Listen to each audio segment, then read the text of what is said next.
can't sleep at night. Sometimes I feel my grandma calling me. Walk in and greet the mic, it hear me clearing. It won't talk to me. I pull up bean tonight. My codeine spilled, I just wiped out the seat. Niggas ain't thinking right, go force some skrill and then get out the street. How am I supposed to feel? My bro got killed. It's something about tall as me. I still send chalk for real. I'm coping still, but at least my dog at peace. Mom be posting still your photo reels and she be calling me. I can't slow more chill. I know they still be putting they all in me. They gon' spin and do it, yeah. They got gin and shoot it, yeah. They gon' bend and prove it. I'm in Houston, starting to feel like home. They gon' spin and do it, yeah. They got gin and shoot it, yeah. 1 a.m. in Houston, all this Florida starting to feel like home. Yeah, 1 a.m. in Houston, all this Florida starting to feel like home. Yeah, 1 a.m. in Houston, all this Florida starting to feel like home. They about back in school, ain't had no loot, but we had polo boot. Shit I had to do for bragging proof and to get my soldiers through. We took slap to school with maggots too, like niggas ain't know the rule. Can't be lacking food, not at the school, that one nigga gon' blow at you. LV bag and suit, my glasses too. I ain't no fashion dude, I might pull a color in this bitch. That make back with cool, square business, fucking with that, ain't no rabbit fool. I just told my business partner, set up shop in Baton Rouge. $250,000 in this duck, need my cash in blue. I done did some shit that I ain't proud of, but the family cool. Be know when that man, you shoot them samples, check the fabric too. We ain't falling out, cause that's a loss, that's when the family feud. I got 4G flowers on my draw, that's a cannon too. I propose to spark her, that my dog, she understand me too. I put diamonds all around her brow and shit, her hand a fool. I'm that same nigga from that north, but my band's improved. They gon' spin and do it, yeah. They got gin and shoot it, yeah. They gon' bend and prove it. I'm in Houston, starting to feel like home. They gon' spin and do it, yeah. They got gin and shoot it, yeah. 1 a.m. in Houston, all this Florida starting to feel like home. Yeah, 1 a.m. in Houston, all this Florida starting to feel like home. 1 a.m. in Houston, all this Florida starting to feel like home.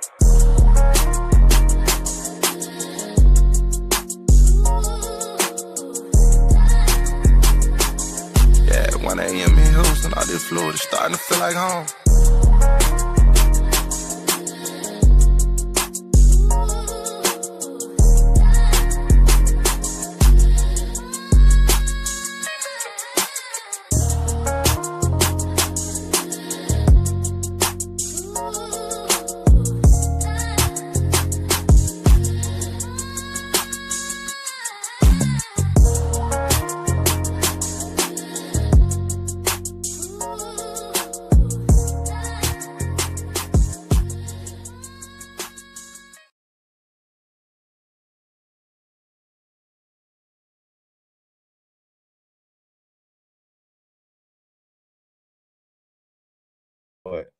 All right, there we go.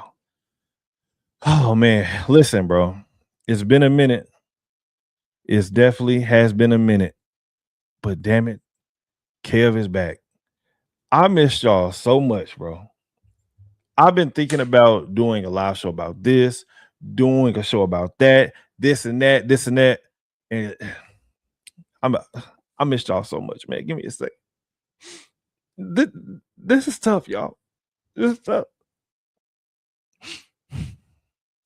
Let me just appreciate the fact that I have a camera and a microphone for a second. Nah, man, but for real though, man, listen, bro. I know that your boy has been out of commission for a little bit, you know, but yeah, man, some things are definitely changing. I feel like right now I'm going through a transition in life right now, you know, as far as work and, you know, life goes and, you know, stuff like that. I'm trying my best to stop cursing as much. So that's something that I have been working on. So I'm going to need y'all thoughts and prayers for that. Most definitely. But yeah, man, yeah, there's been definitely a lot of things changing within life. But speaking of life, since we're here, let's go ahead and get into the show. So I'm not going to be here for a long time. And with this show right here, ever since I have not been live in so long, I'm not really expecting a whole lot of people to pop up.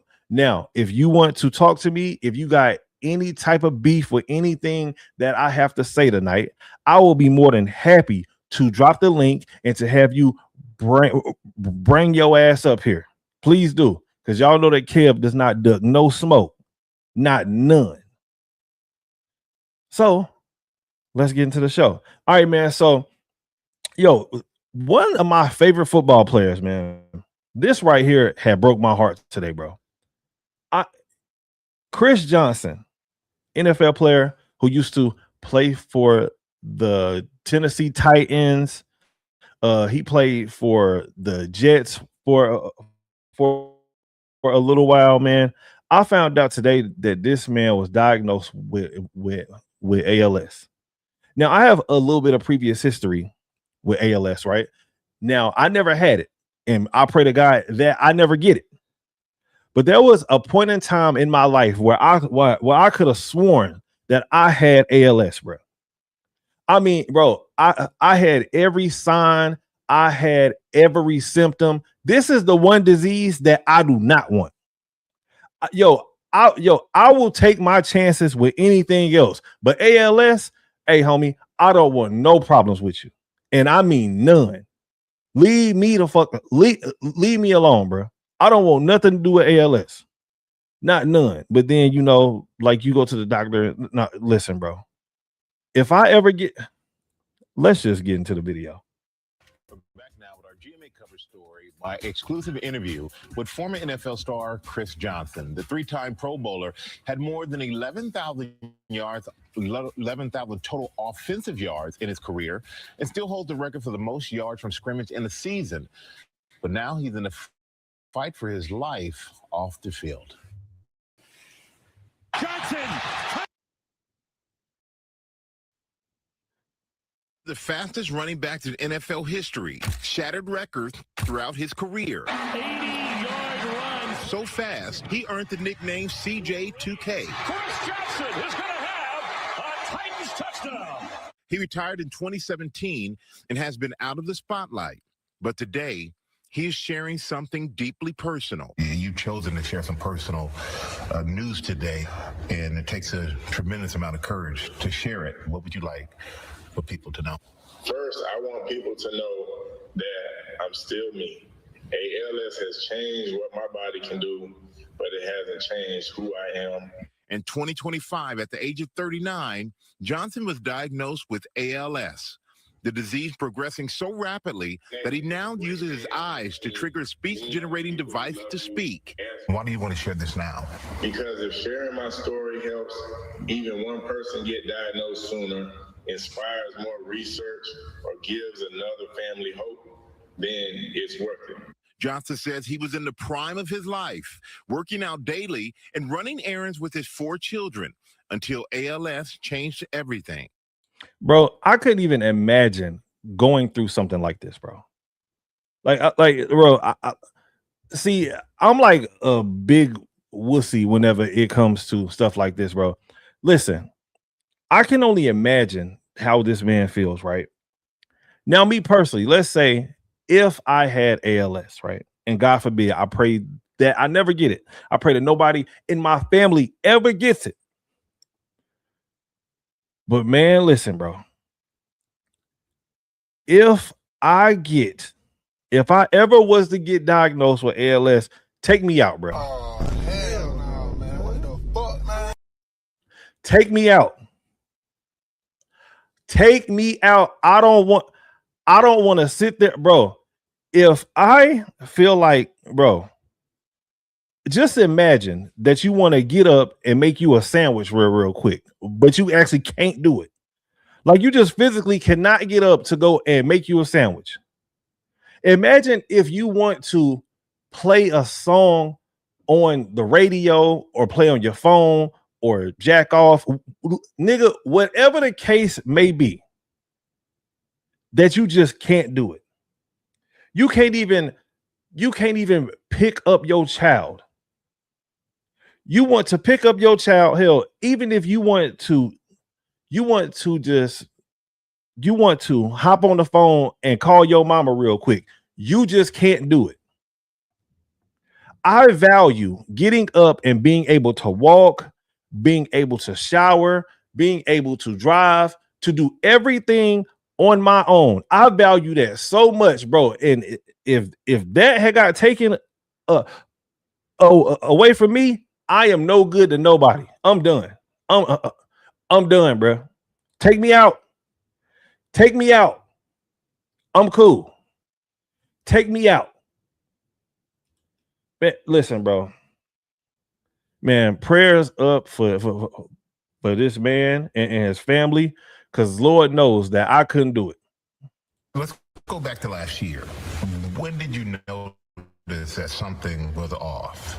I first noticed weakness in my right hand. At first, it was little things like my grip didn't feel right, and I wasn't as strong as I've always been. His wife, Brittany, thought it was something much simpler.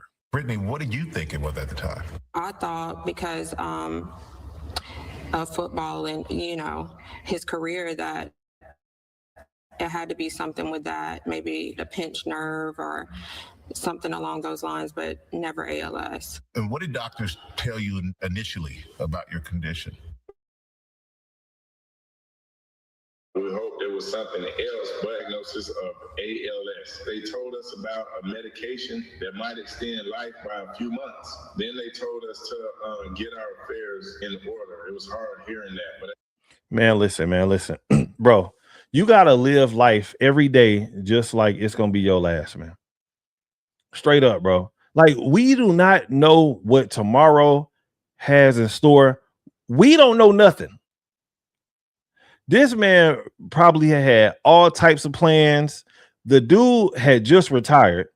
Like, so he was probably, you know what I'm saying, on the right, looking into all type of like business ventures. I mean, just all types of stuff. And then out of nowhere, he gets diagnosed with ALS. And I know that on this channel that I don't do a lot of woman praising, but man, his wife deserves a round of applause, man. His wife definitely deserves a round of applause for sticking by her man's side whenever he is going through something like this. Because listen, like, we all get on TikTok, Instagram, and stuff like that, bro. Most of these hoes is leaving. Nigga, if a nigga stub his toe too hard and the nigga drop one tear, she leaving, bro. His wife is a strong woman. Shout out. Let me give her one more round of applause.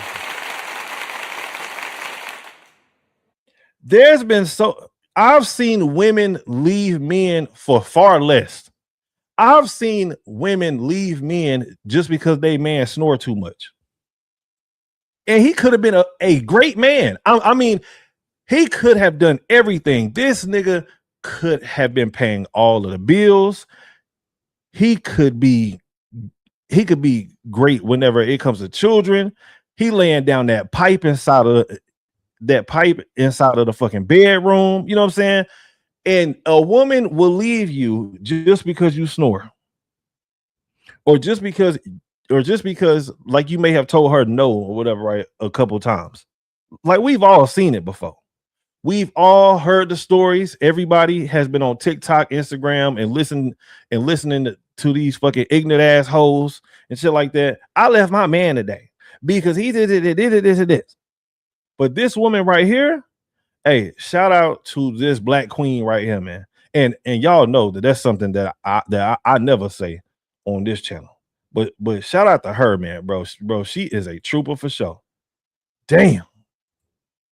after watching Good Morning America and seeing Dr. Merritt with Eric Dane, we reached out to her. She was willing to think more creatively, offering experimental treatments that might help and advance research. Dr. Merritt Sikovich is a neurologist and leading ALS researcher at Mass General Brigham Neuroscience Institute. Chris has been on standard of care, which is about 3 different medications that slow down the illness, but he was also part of a clinical trial, a therapy that decreases inflammation, and I think that helped him a lot. With no family history of ALS, doctors believe his is a case of sporadic ALS, the most common form of the disease, affecting about 90% of patients, occurring randomly in people with no known family history of ALS. That's one of the reasons this disease can be so shocking. It can happen to someone who never expected it. And for me, it's shocking. It's hard to process it for me because I know you, Chris, from just the incredible athlete that you are. How do you? Bro, this is scary, bro. And I know that the Bible says that we should not live in a spirit of fear, but nigga, I am terrified whenever it comes to ALS. Bro, I would much rather battle cancer, nigga, than fucking with ALS, bro. Hey, nigga, listen, bro. I'm cool on that. This might be the worst disease ever. This might be the worst disease of all time. Shout out to my nigga Pittsburgh T for coming through. Pittsburgh said, Kev the legend. Appreciate you, bro. We average Negroes are too broke to we average Negroes are too broke to get ALS. We won't have that device to talk. He had during that interview. We too broke. We would die silently, literally. That is a fact, bro. And this is the funny thing too, right? I actually did a quick Google search on how much that one of them things costs. Them things cost $8,000, bro. $8,000 to $16,000. Yeah, bro. Niggas is just dying, bro. You will never hear a nigga's voice ever again. It is over with. If a nigga get diagnosed with ALS, and I'm talking about us, talking about the average folk here, we just dead. We just dead, bro. There is not going to be any type of whatever, right? Supplemental care. Like there is no type of specialist. No, none of that. This nigga got money. So this is the only reason why his ass is sitting on TV right now. Because he was a former NFL player and he was also a good one. A regular nigga, go home, nigga. Like you probably got about like 6 months left, and that's gonna be the end of it. Like you don't hear the nigga voice no more. The shit done. You done, bro. Shout out to Faith Walk with Purpose. She said, I agree. What an amazing woman. Yeah, bro. She is, man. Listen, bro. Can y'all just imagine what she's having to actually deal with? They have 4 children and they all look like young kids. And she also has to take care of her husband at that. Man, bro, this shit's sad, bro.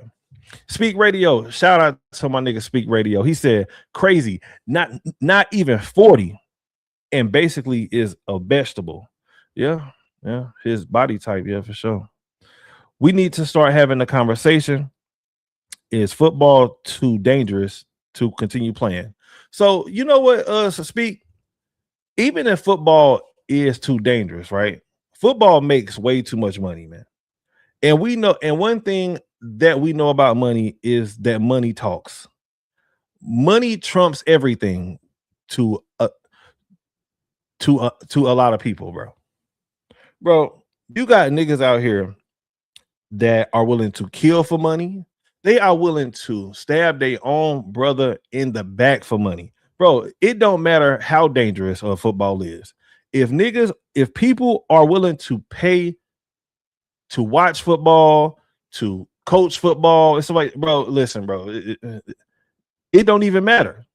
Once that dollar gets involved, that is the most important thing. Pittsburgh said Parkinson's is a equally terrible disease. Yeah. So my kid's mother, I watched her grandmother die from Parkinson's, bro. That shit was terrible, bro. Whenever you watch somebody stop fucking breathing, like, bro, that shit, man, bro. I don't want nothing. I don't want any type of neurological nothing, bro. Listen, if it ever has to happen, right? If God says, Kevin, you will be diagnosed with this, I just pray that it don't got nothing to do with neurological, bro. I don't want none of them problems. I'm good on that. Leave me out of it. Lord Jesus, please leave me out of it, bro. You process it. Honestly, I don't know if you ever fully process it. At first you're in shock, then you realize you have 2 choices. You can give up or you can fight. I chose to fight. And Brittany, what was it like for you when you found out that Chris had ALS? All I could think about was our kids and how young they are. Just, you're in denial. You want it to be anything else. You want the doctors to be wrong. The life that we previously had is like now a thing of the past, but we're still hopeful. We're hopeful, you know, that a breakthrough will happen and that, or, you know, God, a miracle will happen, you know. And what kind of support has helped you the most through this? Without a doubt, my wife, Brittany, she hasn't left my side through any of this. My kids are also a huge part of why I keep going. Hey, and you know what else too, man? This right here is where you can actually justify being married, right? Because I see a lot of people out here who talk about, hey man, you know what? Like how it is fun being single and whatever, right? And doing this and that and doing this and that. But bro, you don't know what life has in store for you, right? And even though, yes, there are nurses and caregivers, like, and I'm sure they has like sisters and brothers, mom and daddy, and all that stuff. But bro, there ain't nothing like having your significant other whenever you are going through some shit, yo. It's especially something like this. Marriage really don't sound too bad after all. Nigga, bro, listen, bro. I'll tell y'all a quick story. I knew this dude, right? Like we weren't friends or nothing like that. But he used to come inside of my whatever job, right? Because I used to be a manager at Subway. This was years ago. I mean, this was so long ago. But anyways. And me and him, and I was so young and shit, right? But all we used to talk about was just like females all the time. I mean, it's like every time that this nigga would come in there, nigga, we was talking about booty, titties. I mean, nigga, you name it, nigga. The eyelashes, nigga, anything that has to do with a female, we was in there talking about it. And one of the things that we always had bragged about was the fact that we was being single, right? Now, maybe like a year or so later, this nigga had a stroke. Had a stroke. And what happened to him is that now he is in some type of like home or some shit like that, and he can't speak. You know what I mean? Like he kind of walk a little like fucked up and stuff like that. And I didn't think about this like at that moment, but just like a few years later, I was like, man, what if he had like a wife or something like that, or somebody that could actually like help him and take care of him, like to where he don't have to go and sit inside of these fucking, like, I guess you would call it nursing homes or something like that. Shout out to Antonio though, man. My nigga Antonio, bro, he is not the same at all. Like, not even a little bit. Not even a little bit. Shout out to Antonio. Every day I wake up wanting more time with them to make more memories and just be their dad. They give me a reason to keep fighting. I know, Brittany, the unsung heroes are the caregivers. So what has this been like for you? Oh, it's tough. It's tough. Like, we have good days, we have bad days, you know. Our life has shifted so much and it's a heavy workload, but I have no doubt that this is what I was called to do. So how has it progressed since you've been diagnosed? It's continued to progress much faster than I ever imagined. I want people to understand just how quickly ALS can attack your body. Just over a year ago, I was picking up my 7-year-old daughter so she make a wish with her birthday cake. Today, I couldn't do that. And what do you hope people, or you wish people understood about living with ALS? That your mind stays sharp. People sometimes look at the physical disability and assume you're not still the same person inside. I still think the same. I still dream. I still love my family. My body just doesn't cooperate. What are the doctors telling you about the treatment and progression? Having doctors who are willing to collaborate and explore every reasonable option. Oh, and bro, I have to give this woman some credit too, bro. You can tell that this woman genuinely cares about her man. Yo, shout out to all of the women out there who actually genuinely care about their man. While he's sitting there talking or reading or whatever the hell he's sitting there doing, she's over there nodding her head, just like, yes, baby, yes, baby. Don't y'all just love to see a woman that is so down for her man and that she is supportive of her man and shit like that, and a woman that actually cares about her fucking man? That's just, hey, fuck y'all. I think that's beautiful. Goddamn it, I think that's beautiful. Pittsburgh T said, "Who picks the who picks the machine's voice? Am I petty for asking?" All right, so Pittsburgh, with the research that I did, so you can lock in your voice into this machine. Like, so I guess it's like programming it or something like that. Like, so what they'll do is that before your speech is fully gone, like they'll have you like read a book or some shit, like, but you gotta like read it out loud before it's all going away. You know what I mean? You gotta be like, "Hi, my name is such and such, and I like hot dogs and hamburgers, and you like chicken wings. Can I do that?" Like, you know, just to get every word out there. And what it does is that it like saves your voice so that it talks within your voice, which is crazy. Shout out to Faith Walk with Purpose. Is that a Bible verse? Ecclesiastes chapter 4, verse 9 through 10. 2 are better than 1 because they have a good return for their labor. If either of them falls down, one can help the other up. That is a fact. But pity anyone who falls and has no one to help them up. Hey, shout out to her for coming through with that, man. But yeah, bro, this is one of the few times that you can be like, listen, if this man did not have a wife or have a significant other or something like that, bro, he could be in a totally different situation right now.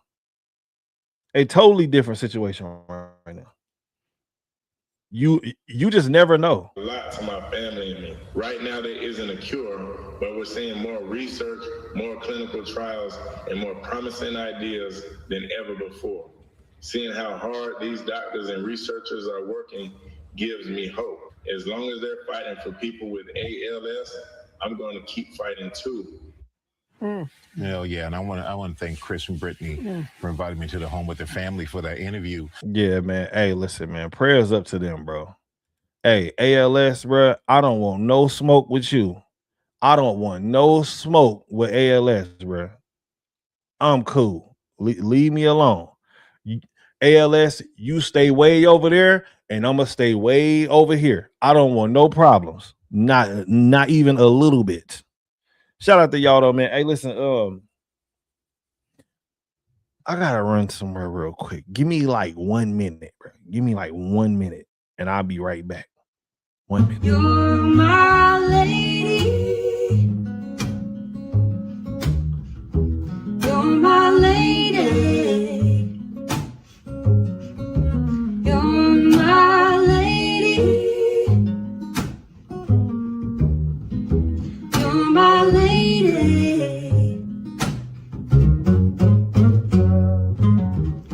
Don't think I don't see them looking at you. All of them wishing they could have you. And that's a matter of fact. A bunch of them are itching for you to scratch them. I'm tired of fighting what we feel. I'm trying to get her with the real. And I'm not gonna make it known, 'cause I want them to know, lady.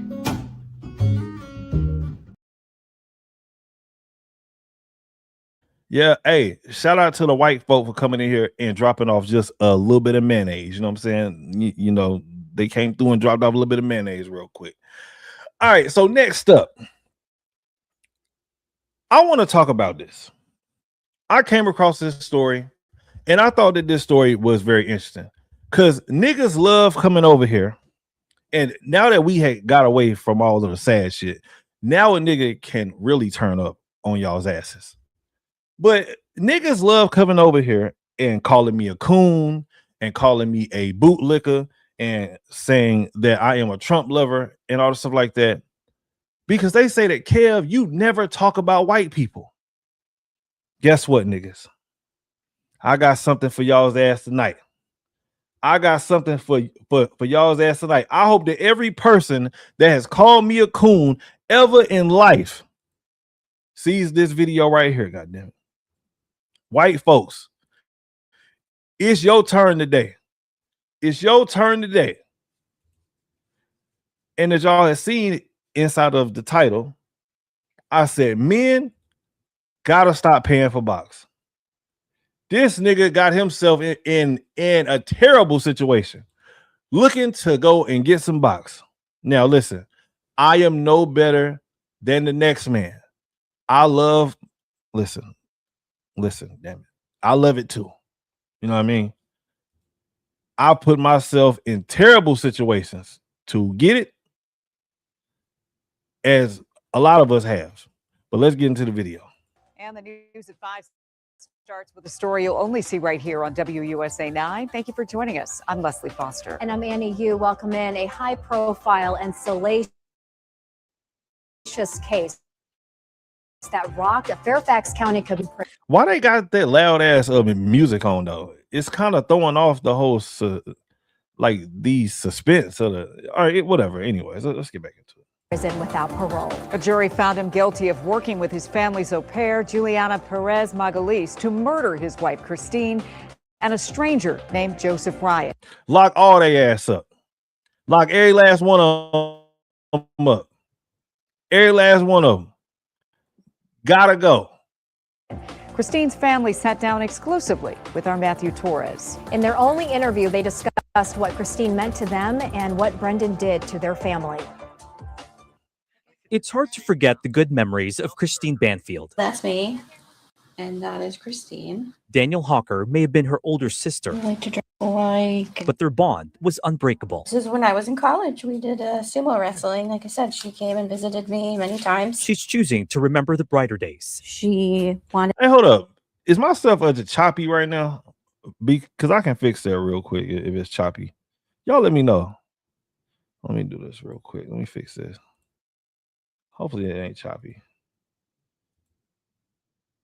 Everybody around her to be as happy as she was. Not the darkness that consumed her family for more than 3 years. A man shot and killed a woman stabbed to death. After Christine, a beloved mother and nurse, was brutally stabbed to death in her own home in Fairfax County. Nobody deserves what she endured and what she suffered. All right, the case of Commonwealth versus Brendan Banfield. Mr. Banfield's present in the courtroom. Last week, the man who killed her was sentenced to life without parole. Her husband, Brendan Banfield. A jury convicted him of murdering not only her, but shooting and killing a man named Joseph Ryan, who he lured to their home using a sex fetish website. And this is why I say that men need to stop paying for box. Now, yes, we all pay for it somehow, some way or another. But this man went on a sex site and thought that he was about to get a reach around, and now his ass is dead because he wanted some strange box. The nigga thought that he was getting a reach around, and now his ass is dead. Men, we have to do better. Yes, I know that sex is important. But whenever you start going over to random bitches' houses that you found on the internet, and you weren't even talking to her, you was talking to another grown ass man. We got to do better, fellas. We got to do better. This right here is not the vibe. Prosecutors argued the goal was to frame him as a violent intruder, despite an invite to perform a rape fantasy, all while the couple's then 4-year-old daughter was in the basement. It is apparent that I am once again looking at that same kind of evil. Prosecutors say it was an elaborate scheme to be with the woman he was having an affair with, their family au pair, Juliana Perez Magalhaes. She conspired with Brendan and faced the penalty of 10 years behind bars. Hold on, wait. How does she, bro? And this is the thing that pisses me off about the American justice system. Now, listen, I love the fact that we have a great judicial system that everybody, well, I was gonna say that everybody gets a fair trial, but that ain't the damn truth. But bro, how does she only is facing up to 10 years in prison? This nigga dead, and she was helping conspire to kill another person, and she's only facing up to 10 years. Now, I guarantee you that the man that is within this case has to be facing at least life, or he's facing the death penalty. Now, I have not watched this full video. Hey, the Lord is my witness, but I bet, nigga, I'll cash app somebody $20 right now if this dude is not facing at least life or the death penalty, while she's only facing up to 10 years in prison. This is the bullshit that I be talking about. And I do not believe in all of this victimhood stuff, bro. But women get sentenced totally different than men. Totally different. Hell, we just seen inside of the fucking what's that rapper name? Julio Fulio case. The girl that actually has set him up, she has set up the whole play. He got shot 18 times. And she set up the whole play. Meanwhile, this girl is only serving 8 years while those other 3 boys got life. This is the bullshit that I be talking about. Shout out to my nigga Pittsburgh. No dumping Monday. Like who like you, not who you gotta pay for with material items, cash or trips, no simping. I agree 100%. Hey, there ain't no simping over here. I wanna be same. Is a little good I safer. I wanna be same. Hey, and I be yelling out gang gang. Do you gang bang? Gang gang. Do you gang bang? I be outside with my gang gang. Chunk your gang signs if you gang bang. All right, let's get back focused. But bro, this is the bullshit that I be talking about. 10 years. She helped conspire to kill somebody. She helped her affair person or whatever actually kill somebody, and she's only facing up to 10 years. There could have been 2 lives lost here, and she's only facing 10 years. I believe she meant no more to him than anyone else in his life. She was just another person to control and exploit. Danielle took the stand to call her former brother-in-law calculated and narcissistic, disputing his testimony during trial that Christine was a cheater who fantasized a violent rape scenario. To question her values. All right, listen. So that right there, I do have to comment on. Now, listen, hey, if y'all have been out in the streets long enough, y'all know that women are not saints, especially whenever it comes to sexual stuff. Now, we've all known a woman or two to have strange fetishes whenever it, hey, listen, I've known some women that have fetishes like they fantasize about somebody or the right breaking into their house and fucking the shit out of them. Listen, I know for a fact that I can't be the only one. I know, man, I've heard some strange fetishes come from women, bro. So, hey, him coming up with that idea as his defense, that don't sound bad. That don't sound bad. I'm telling you, if you've been out in the streets long enough, you've seen some crazy ass fetishes whenever it comes to these women. And oh yeah, hey, listen, look, do not get it twisted. These men be having some weird ass sexual fetishes too. Man, bro, I know niggas that got fetishes with eating ass. I mean, just all type of wild shit. I mean, just wild shit, bro. And her morals when she couldn't defend herself is unfathomable. and unforgivable. Christine and Brendan first met each other in college in 2004. They married 6 years later and eventually moved from New York to Virginia. He became an IRS agent. She was a beloved pediatric nurse at Inova Fairfax. She was a mentor to many people in her own hospital. She was always one to make a friend no matter who they were. Father Gary Benson says while they never saw red flags about Brendan before the murders, he felt suspicious about him from the start of the investigation. Did anyone suspect Brendan early on? I don't know if I want to say suspected him, but involvement, it's possible at the beginning. Some of the way he presented himself with his mannerism, his storytelling, and he changed it several times. All he kept. Yeah, so the daddy was getting vibes that, hey, he might be full of shit, bro. Oh, you know, yo, I was supposed to be working on my cousin. Why didn't y'all tell me, bro? I'm blaming y'all for this. Because, yo, I've been trying to work on my cousin. I really been trying. I blame y'all for this. I blame y'all for this, man. Saying was, I'm sorry. I said, what are you sorry for? And he said, I'm just sorry. I can't talk anymore. Yeah, that nigga sound like he guilty, man. Greatly disappointed in the legal system. In his 10-minute statement before sentencing, Brendan never addressed Christine's family and their loss. Instead, he relitigated the case, arguing his innocence. The planning and manipulation that he pulled off with Juliana was just beyond the normal person's frame of mind. My only question would be to him is, why didn't you just leave? That was my prom. The family's focused on creating new memories with Christine's daughter, who is now 8 years old, including an upcoming yearly fishing trip. These are the things that last with you forever, that you can't take away.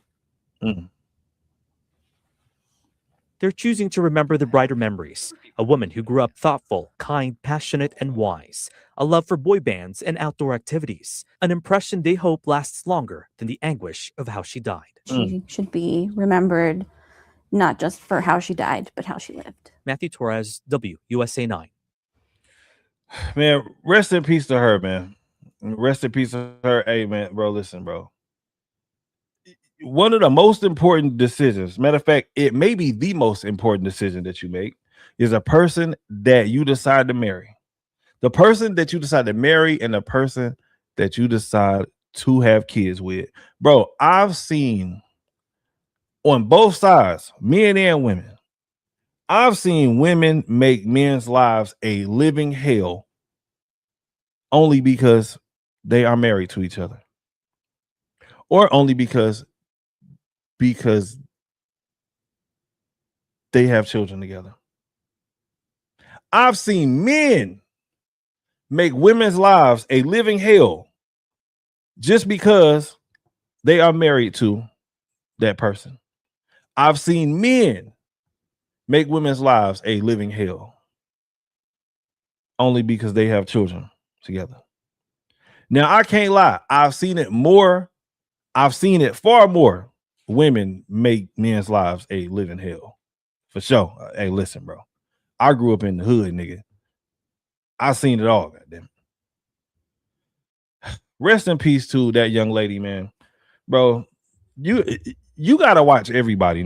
You gotta watch everybody nowadays. Like, bro, it's to the point, like, to where you only can trust people, but so much.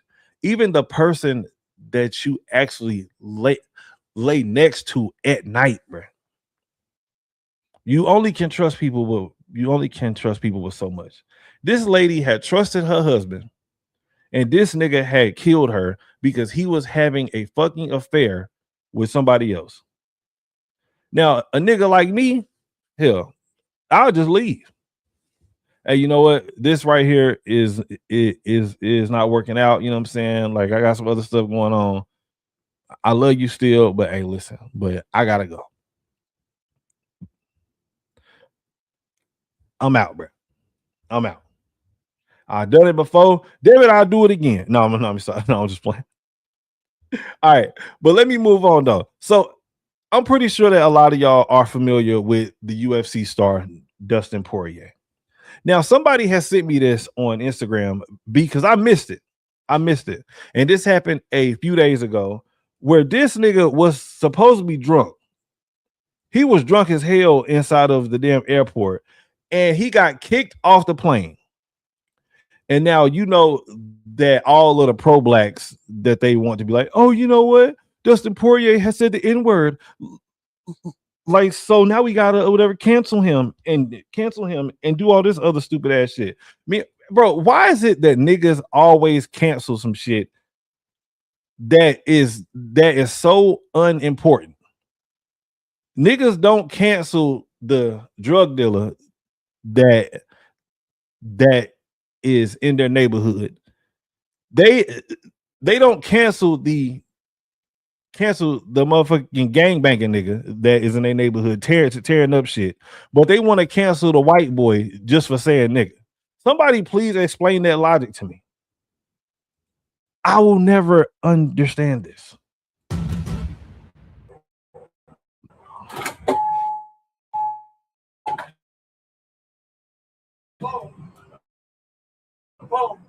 Let's go, big dog. Let's go, big dog. What's going on? Let's go. Let's go. Relax. Man, they lying. Yeah, pull me off the plane. All my boys went to the crib. Now I'm pissed off right now, bro. I don't know why my shit is so choppy tonight, and it didn't even storm today. Usually, whenever it storms, it does get a little choppy. But today, I have no idea what's going on. I'm mad. Anyways, let's go. What the? And this is why he got all right. You Dustin Poirier? Man, you, bro. All right, just relax. Man, you and her and her. I'll fight. Yeah, bro, this nigga was wilding.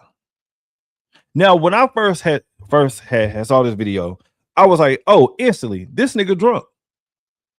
This nigga is wasted.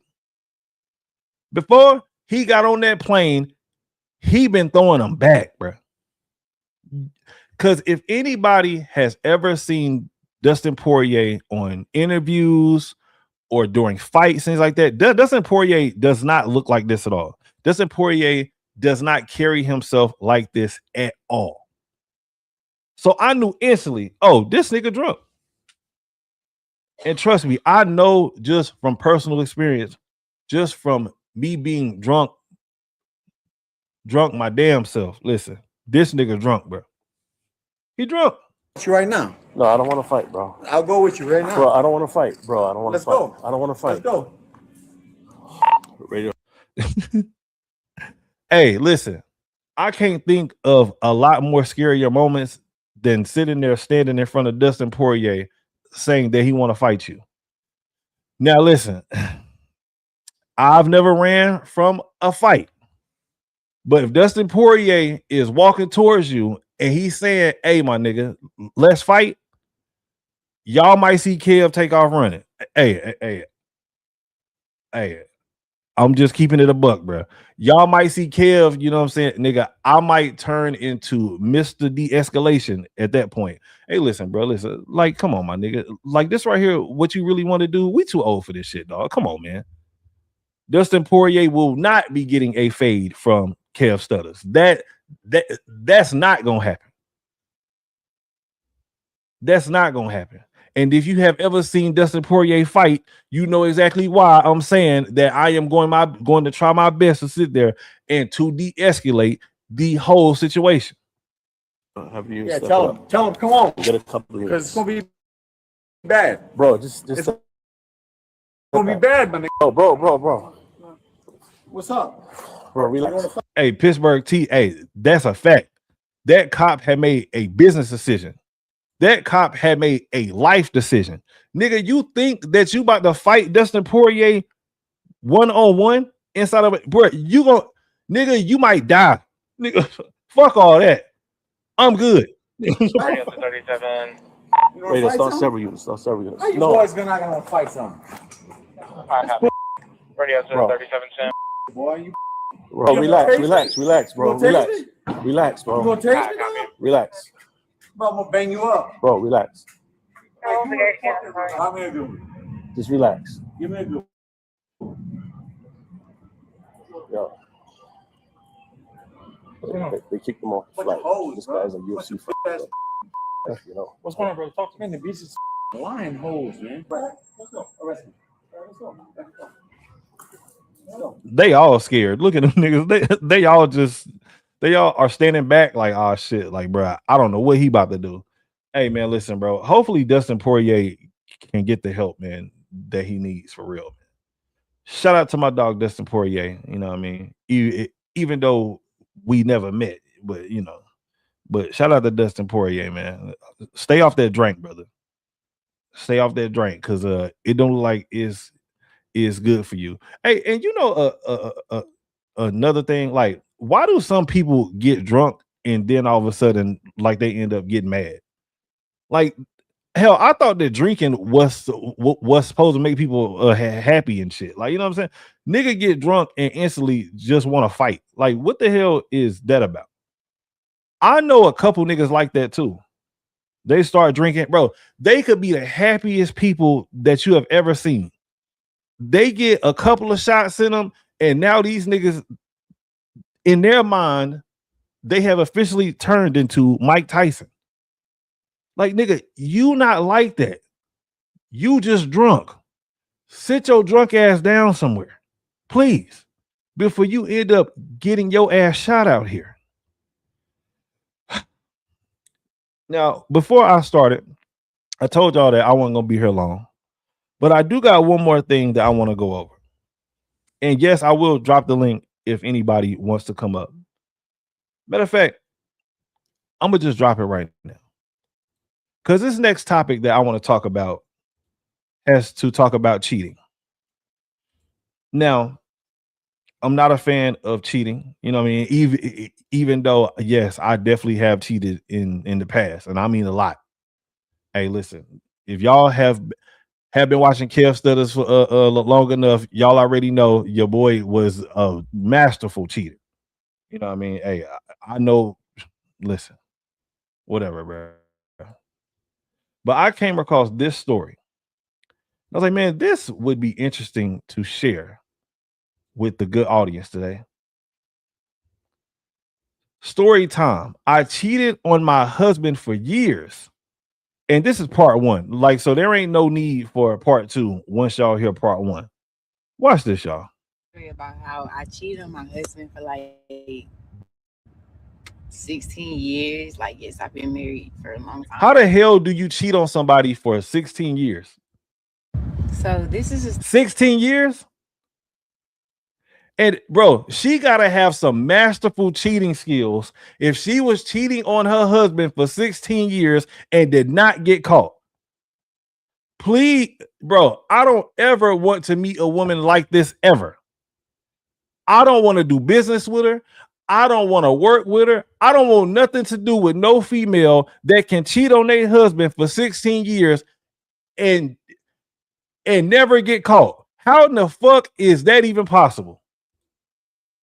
16 years? Oh no. I'm good.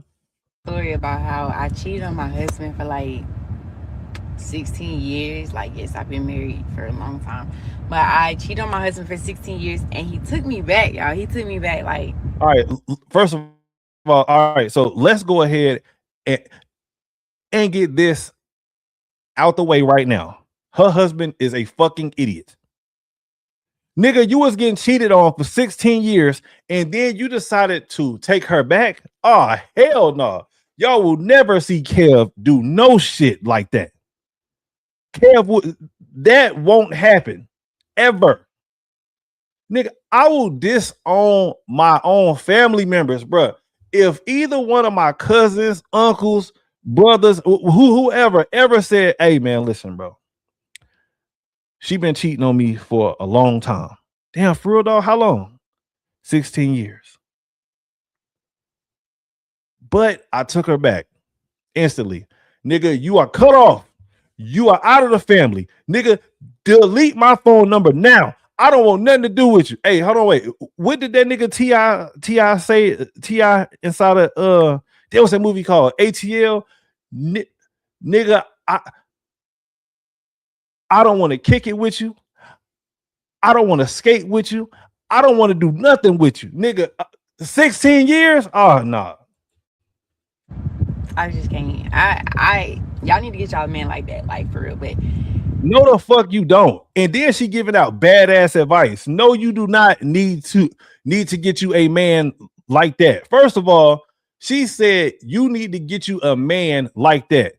Now, remind you, she was cheating on that man that is quote unquote like that for 16 years. So obviously, this man had qualities that she did not like. Do not listen to these hoes. Don't.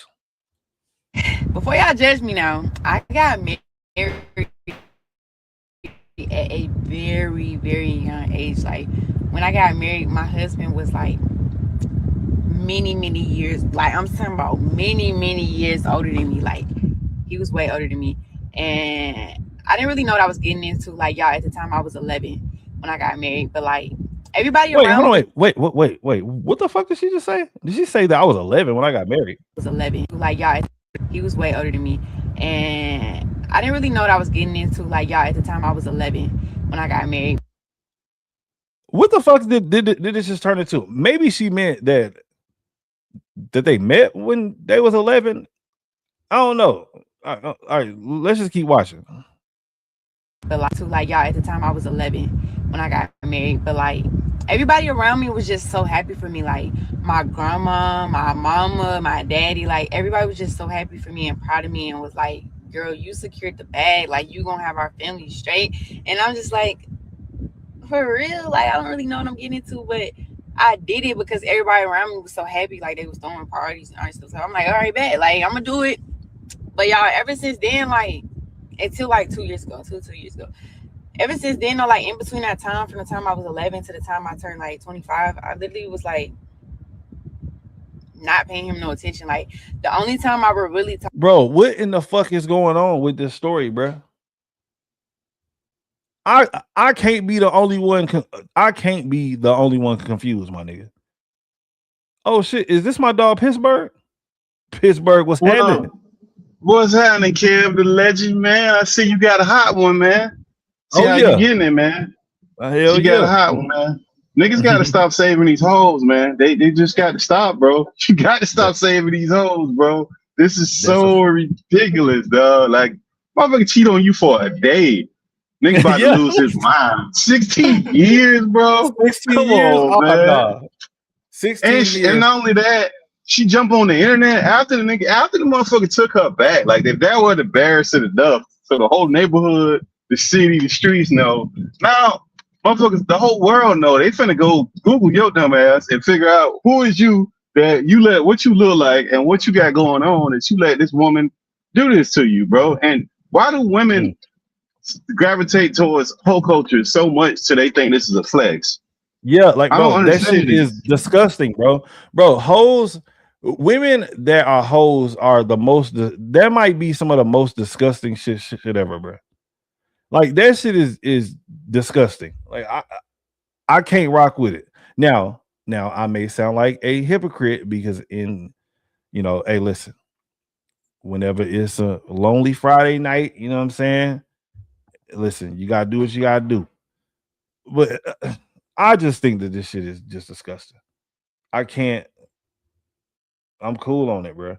But the part that had tripped me out is that she gonna tell the ladies on there that they need to get a man just like hers. No, the fuck they don't. Your man is probably the worst definition of a man possible. You get cheated on for 16 years and then you end up taking her back. Nigga, you was a dummy. A straight up dummy, bro. That's what you get, Kev, when you get people who be hollering at equality. They think that women and men doing this stuff is the same thing. No, it's not. Women do this. They got an alley cat. Their cat is walking by itself, bro. Nobody wants that cat like that, bro. Even women who are actually women defile women like this. Ain't no real woman. That is a fact. Yes. That is ridiculous, bro. Yeah, but women, unfortunately, they too close to hoism, bro. They didn't align themselves with defending this stuff. They didn't align themselves with sitting there and making excuses for this. Like, dudes will not make no excuses for no dude being a low down piece of crap ass dude. Nobody would do that. Dudes don't do that. But women would do it. Women will sit there and make excuses, every excuse in the world for a woman not being a good mama, not being a good husband, cheating on her man. They probably say, well, you don't know what her struggle was. You don't know, he could have been abusing her. This bitch is not abused, bro. Like they make excuses for this type of shit. That is the problem. Yeah. Pittsburgh T, you hit the nail on the head, bro. Listen, man. The women like this should be shamed by other women. Women that are hoes, Pittsburgh, you was right 100% of the time. Real women should shame these type of bitches, bro. And yes, I am calling them bitches because that's exactly what they are. Bitches. Hoism is a problem, a huge problem within America. Let me finish it though, Pittsburgh. I'm gonna keep playing. Talk to him is when I needed money, and like in between that, I Hold on, rewind it. was like not paying him no attention. Like the only time I would really talk to him is when I needed money, and like in between that, I would like try to talk to him a little bit just to make sure like the relationship was still going strong, so that when I did need money, I could talk to him because I know that he would like give it to me or like work somewhere else to where I could get it what I needed. This is, man, if this ain't the typical hood rat chick, bruh, good God Almighty. This is a prostitute. Oh, we label her wrong, so she a prostitute then. She sell cat money. Yo, I would have never gotten on the internet and had told this story. I wouldn't have did it. Bro, all she doing is just making herself look terrible. I would only talk to him just because I needed some money. Oh, okay. So you're a prostitute, right? Yeah, like how about go start a business, go get a job, like do some shit that's audible. And another thing, Kev, all these hoes that's getting on the internet, not women, but hoes that's got OnlyFans pages, and people are saying, "Oh, look how much money they make." Imagine what these kids finna be like, bro. That these women is running on the internet doing all this stuff, and these kids got to go to school. And man, we was getting picked on for nothing. Imagine if your mama was an OnlyFans hoe. Oh, imagine if your mama was on here with a story like this with her face on there, and everybody know that's your mama. Imagine what kind of fucking hell raising kid you raising. That nigga finna be mad at the world. He finna be robbing, stealing, whatever you can imagine. That's what that fool finna. He gonna be an emotional mess because he walk into school every day like who want it. He ready to go every day, all day. These are the worst kind of woman. And I bet you she got kids. That's the problem with this hoe. Absolutely. Man, shout out to all of the real women out there who do not do shit like this. These hoes got to go, bro. They got to go.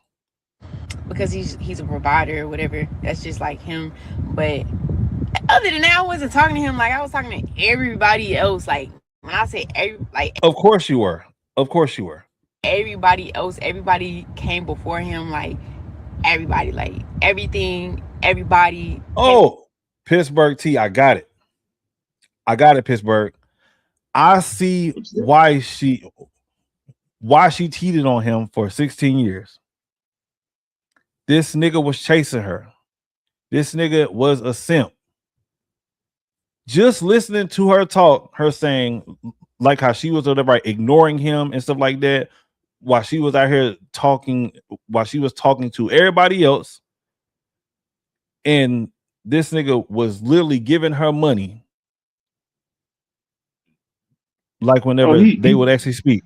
The nigga was simping. He definitely a simp, Kev. Because think about it. What woman? Let's say all this took place. What woman gonna climb on the internet after you done took her back and tell everybody and think that's where to go right?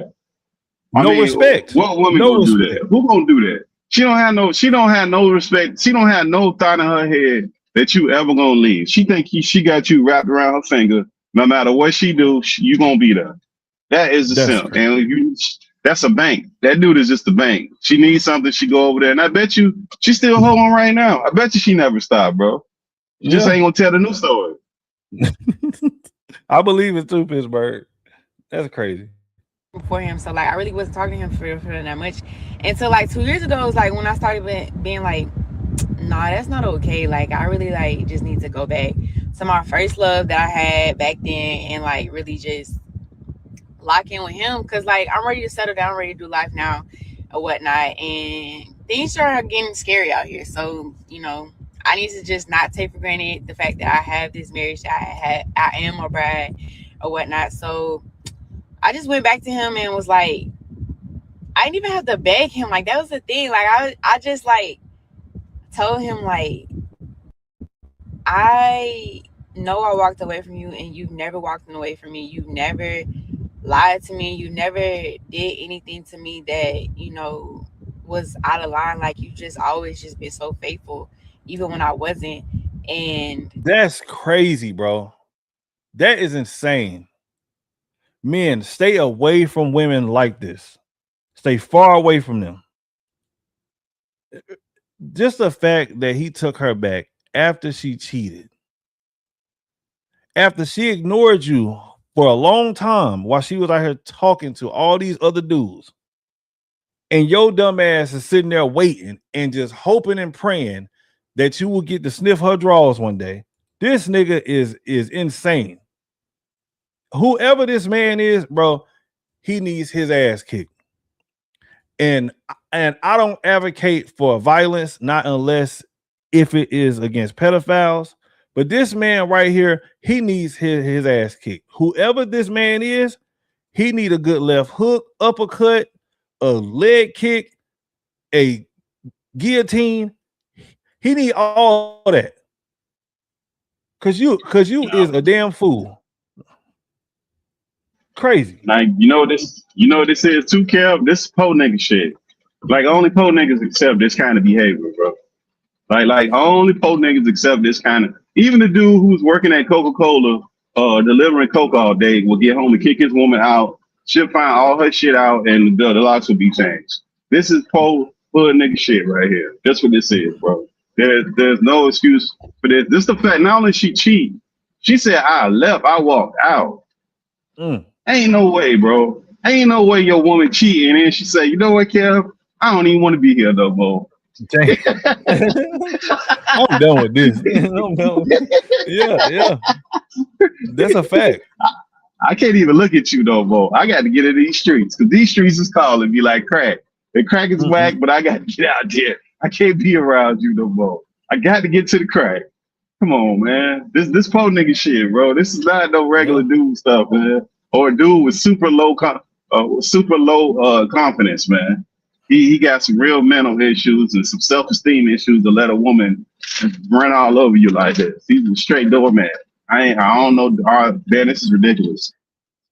Yeah. Hey, whoever this man is, bro, if you ever come across this video, yes, I'm trying to be as disrespectful as I possibly can to you. My nigga, if you don't go and watch some Kevin Samuels, go and watch some bro, this nigga needs help, bro. How do you let a woman disrespect you like hell? How do you let anybody disrespect you, bro? Oh, hell no. And I'm pretty sure that she probably had told him about this video. He probably had watched the video already, and he's sitting back laughing about it, or some shit. I got her now, though. You know what I'm saying?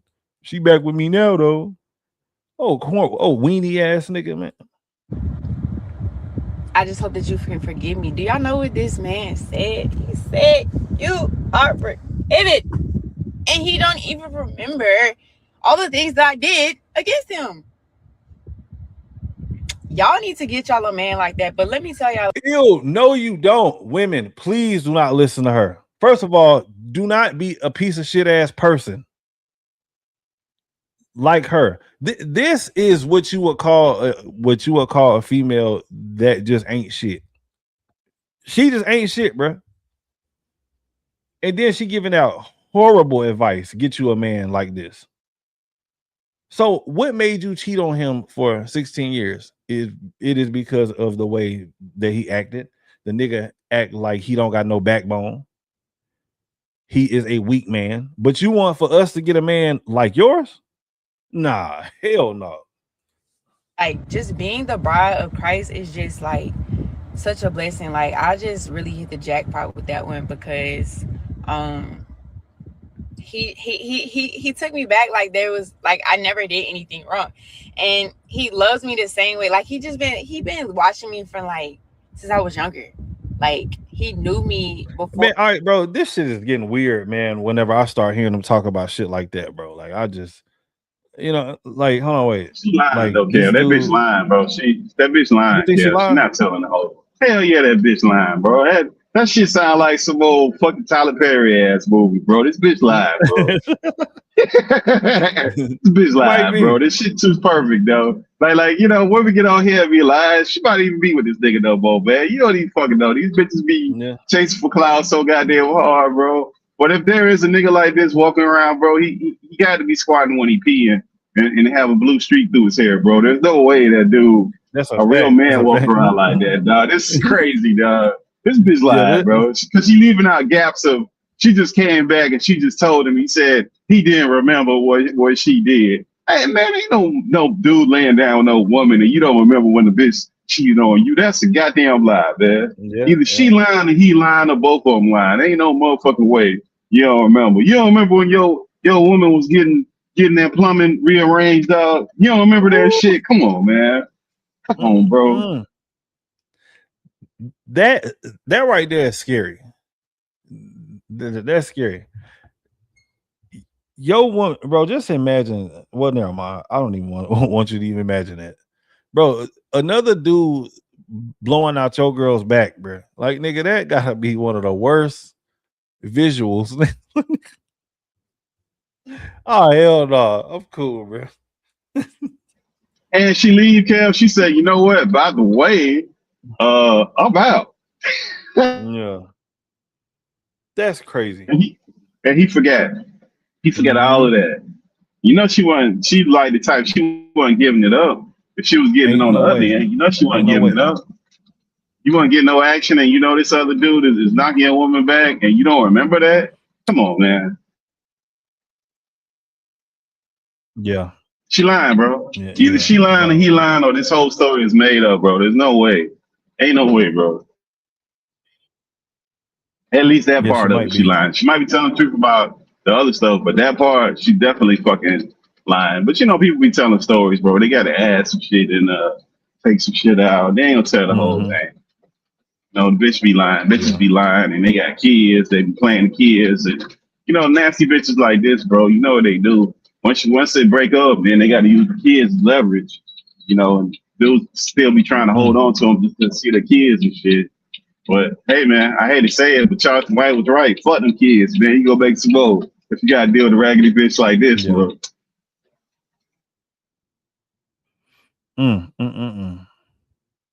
Bro, so you seen that one of your ALS thing, right? With with Chris Johnson. That's sad. Sad. Yeah, it is, bro. That's like the one disease that I never want to get, bro. I can't even. I would have to just whatever, right? Take myself out, bro. I couldn't do it. I can't do it. I can't. What's a couple though? It's a couple like that. Parkinson's, dementia, Parkinson, and ALS. All of those. It's terrible. All those are terrible. Bro. Dementia's bad. Because at the end of that, they regret all the way back. They go all the way back to like they 10 and 11 years old, bro. Their mind just really be gone, bro. That's why they be running out of the house. People be chasing them and all of that. Man, that is horrible. That is some whole other thing. And then they start losing bodily control too. Oh, for real? Yeah, that's part of it. Part of it. Yep, I didn't even know that though. Neurological things. Yeah. Could be. It could not be, but a lot of those neurological things, you could lose bodily control because like you don't have you know it's neurological. So it just depends. I think every case is different, but those things can get horrible quick. Because you're a prisoner in your own head, bro. You just don't have no control no more. It's just crazy. Thank God for the technology with the little machines now that they got for the to be able to make people communicate and stuff. Because imagine back 10, 15 years ago when they were just sitting there. Yeah, I know, right? Like just sitting there and you can't say nothing. bro, you can't tell nobody like whenever you hungry, you can't tell nobody nothing, bro. Like you just sitting there just dying. Crazy, bro. I really Man. wish that. And then I found out, like, so you remember years ago how there was that whole your ice bucket challenge thing? That was Oh actually yeah, for ALS. Like I didn't even yeah, know that. yeah, Yeah, yeah, yeah, that was for yeah, ALS. Yeah, yeah. yeah, I man, mean, it's but you know, sad. this country a joke too, bro. Because think, bro, you want to have some funny stuff? Go look at how much money we have given insurance companies since Obamacare, and what they call Right. that. And what's that thing that they give the insurance companies to pay the difference for people subsidies? Look at Yeah, how yeah, yeah. many trillions of dollars we have given in subsidies. Then what you need to do is go look up how much money this country has put into cancer research since like the 70s. I want to say it's a couple $100 million. Within like 10 Facts. years, bro, we've given trillions of dollars to the insurance company, bro. Yeah. Mhm. Like, All what the Obamacare did fuck, was bro? make them rich. That was all Bro, Obamacare did. Bro, fuck bro, Barack but Obama. Bro, I cannot stand that bitch ass nigga, bro. I swear to God, I bro, can't. but how the fuck could we give the insurance companies all this money and not actually do no real research into these real like illnesses, bro? Like Yeah, trillions versus a couple hundred million over like since the 80s and 90s. That's fucking crazy, bro. That's yeah, absolutely insane, bro. yeah. And it's like nothing has really changed for real. Like, so yes, we may have like, you know what I'm saying, or the right, like some type of new little or the right diabetes pill or something like that. But there has been nothing major that has actually changed whenever it comes to cancer, whenever it comes to all these different types of diseases. There has not been a lot of change, but they just keep on dumping more money. And then they get mad at the greatest president within American history whenever he says that Obamacare is trash, because it is trash. This nigga had made it to where you have to pay a fine if you do not get that trash ass insurance, bro. But then they want to call Donald Trump a quote unquote dictator. But you get fined though if you do not Bro, get insurance. Shit is you crazy. know that, bro. You know that that Obama center he just did, the presidential library he just did that cost Yeah. $850 million. Yes, That I seen that ugly was building. that building was all privately raised money, and that it was supposed to be like I think 300 million was initially the cost. They went all the way up to $850 million to build it. That was all privately funded. It didn't cost the taxpayer no money. So all these people got together and said, "How much you need? We'll just cut the check." They had to spend, now the taxpayers, they had to spend over $100 million in the area to fix the roads, the parks, schools, all this infrastructure stuff. And guess what?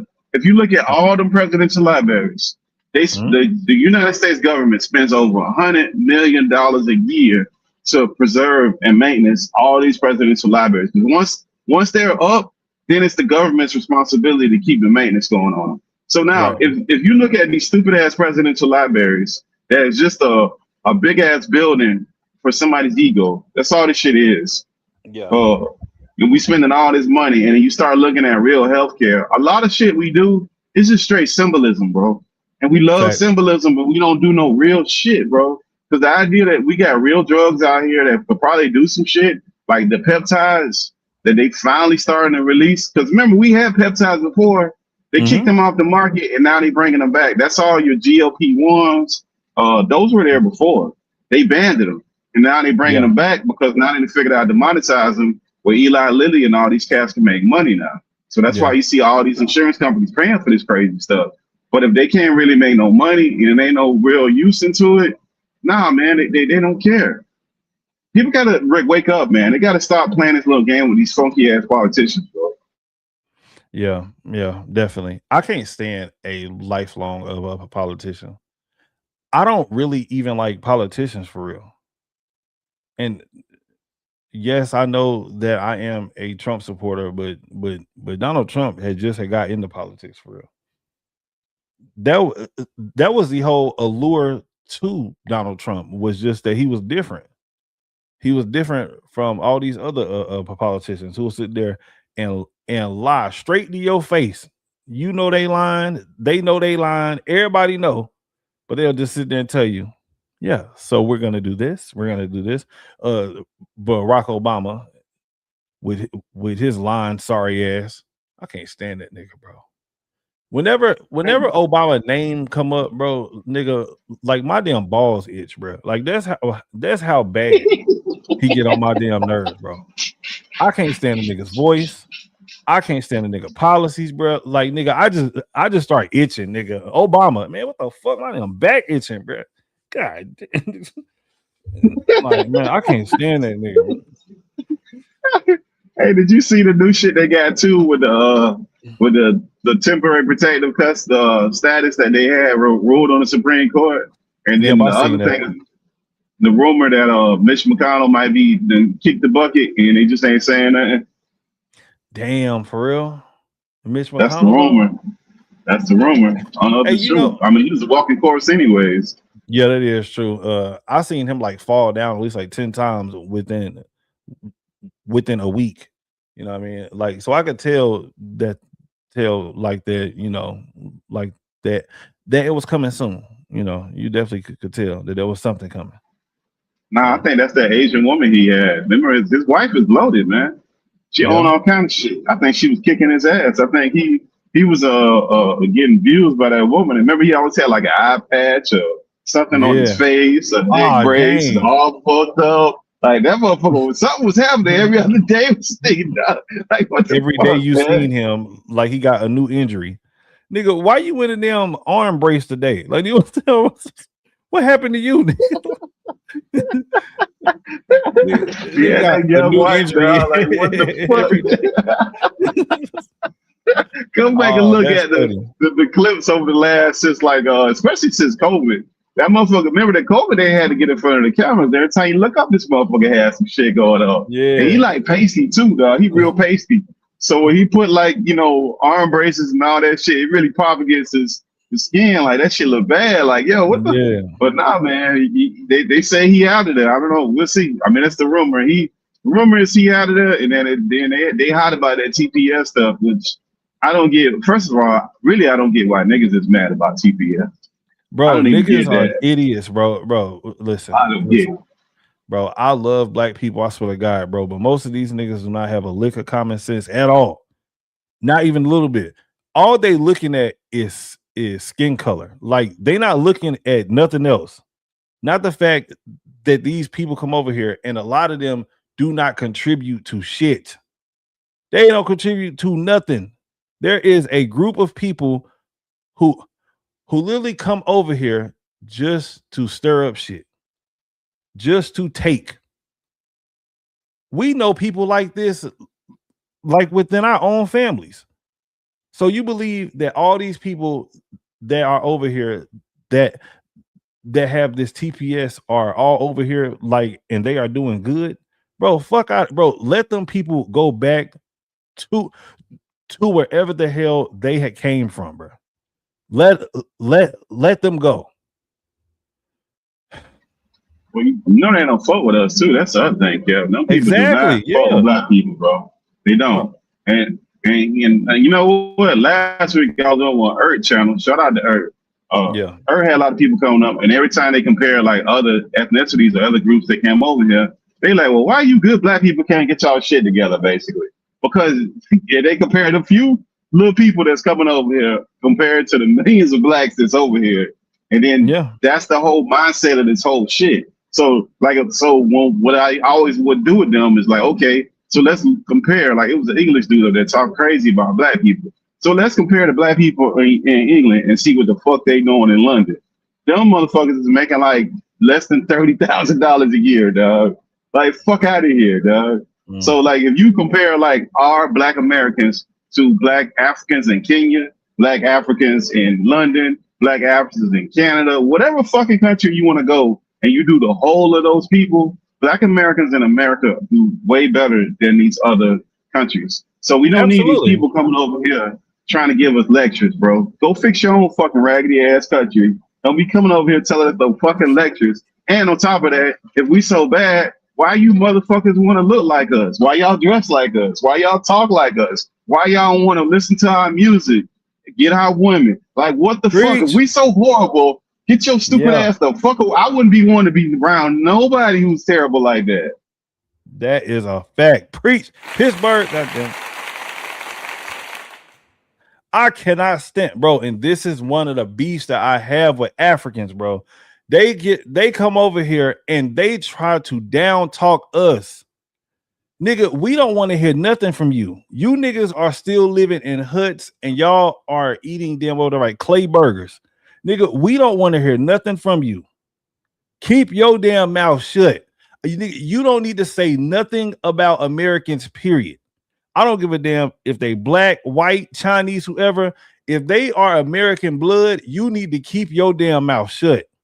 Well, you know, I think that black Americans should do this. Nigga, nobody asked you for your fucking advice. Shut up.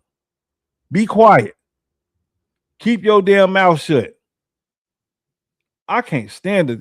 Nigga, African, bro, dirty mother.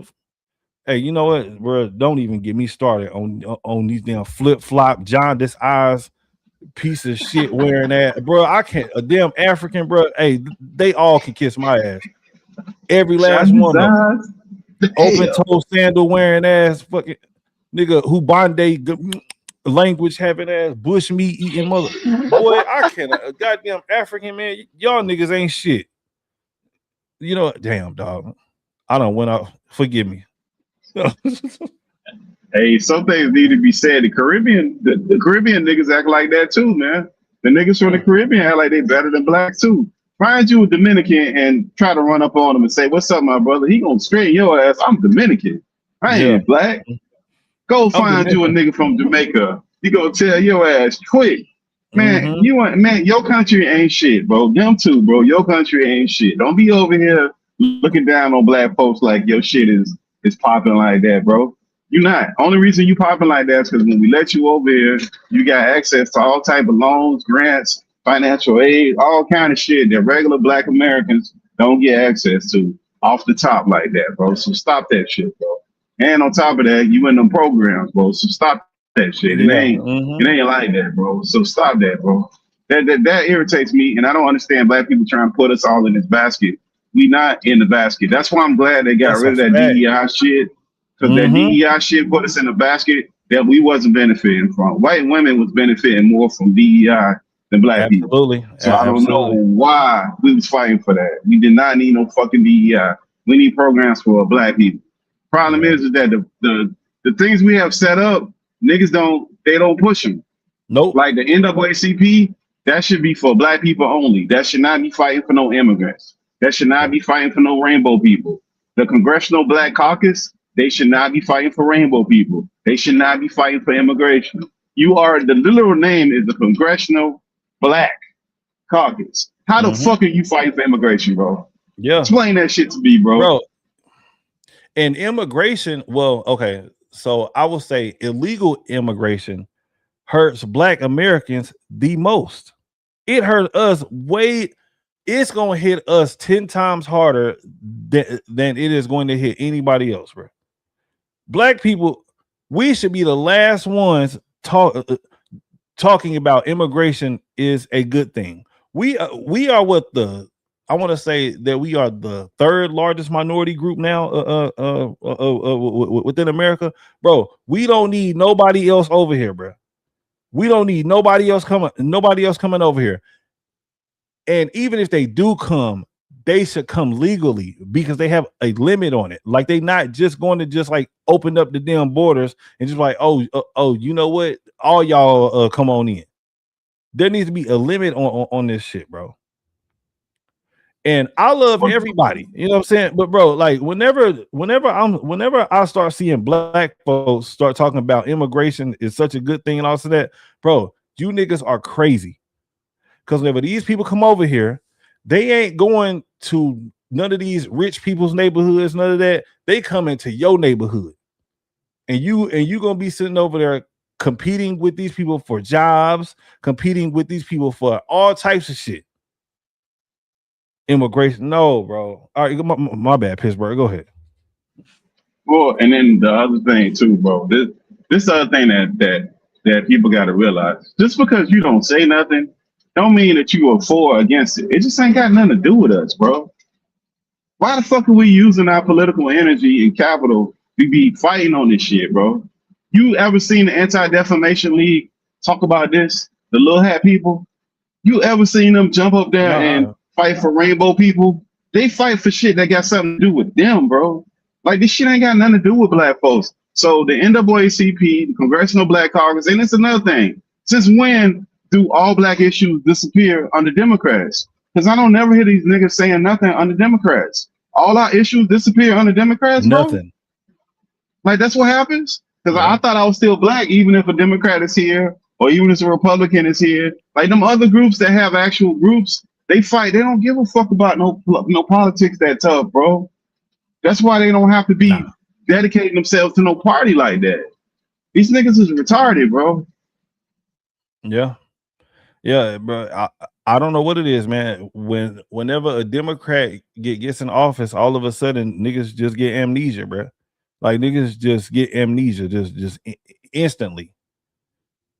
I don't know what it is. Maybe it must be a little bit of that Democratic sauce or something like that. I don't know. Shit. Only thing that Obama has to do is get up there and start singing a little bit of Al Green or something like that. And next thing you know, niggas are all in.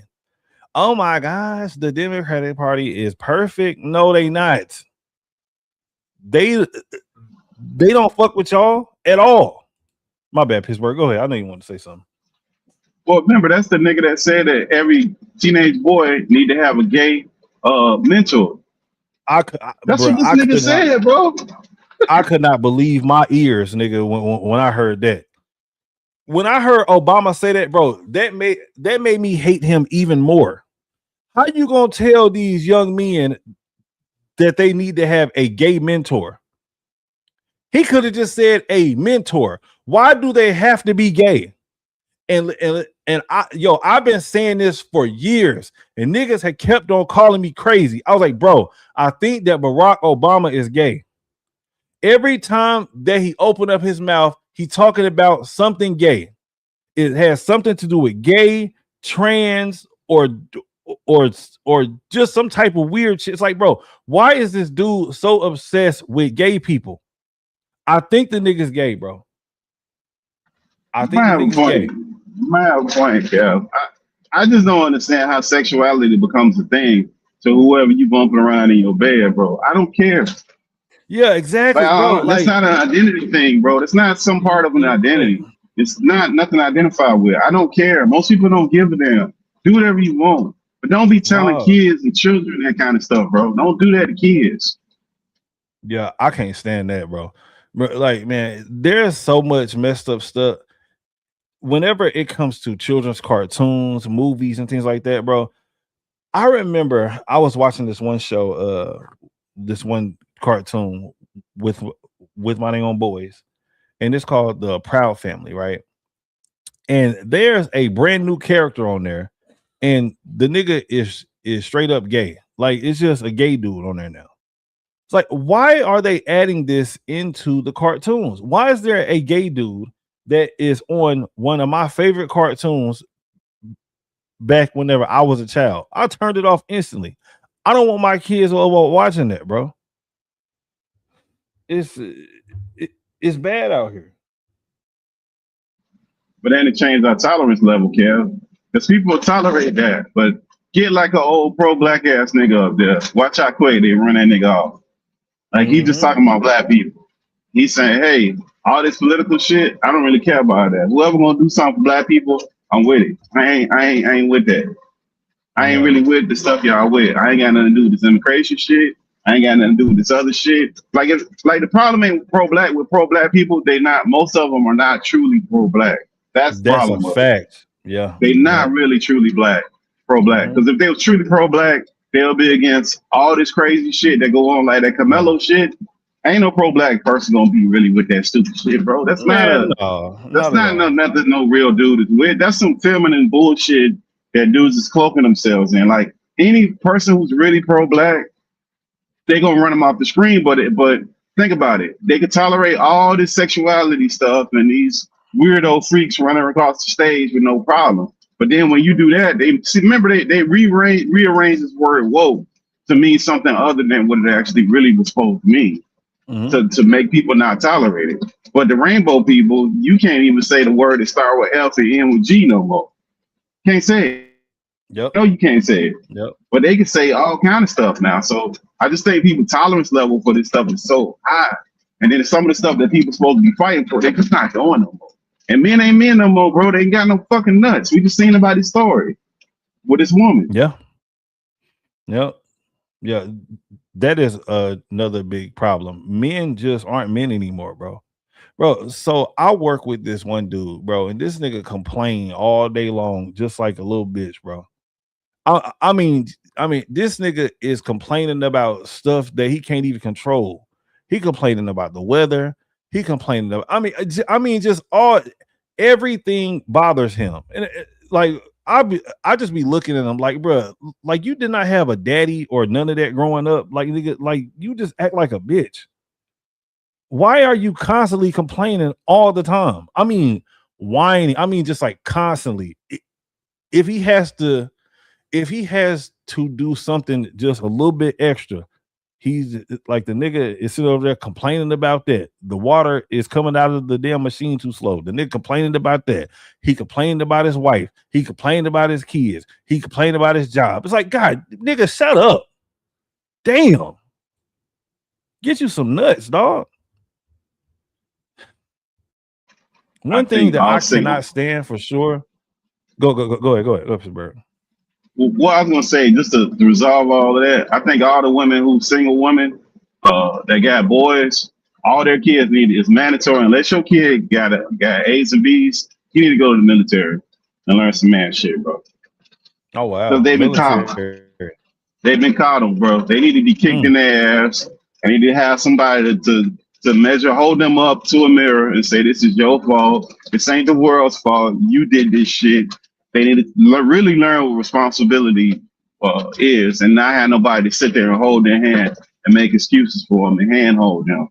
So some of these boys, they need to be kicked in the ass. And their mama ain't gonna do it. Because some of these mamas then turn these little boys into their men. But they're always protecting them and jumping up thinking they can protect them all the time. And these boys turn out to be men, and the mama's still trying to jump in the middle of that shit and make the boy super emotional and makes him whiny, complaining, and entitled. So they need to be kicked in the ass in the military. Because these mamas are doing horrible. Some of them are doing horrible jobs. Some are doing good jobs. Like I said, you got your boys on track, fine. But ain't nothing more dangerous than a lost boy out here. Oh yeah. That's a fact, man.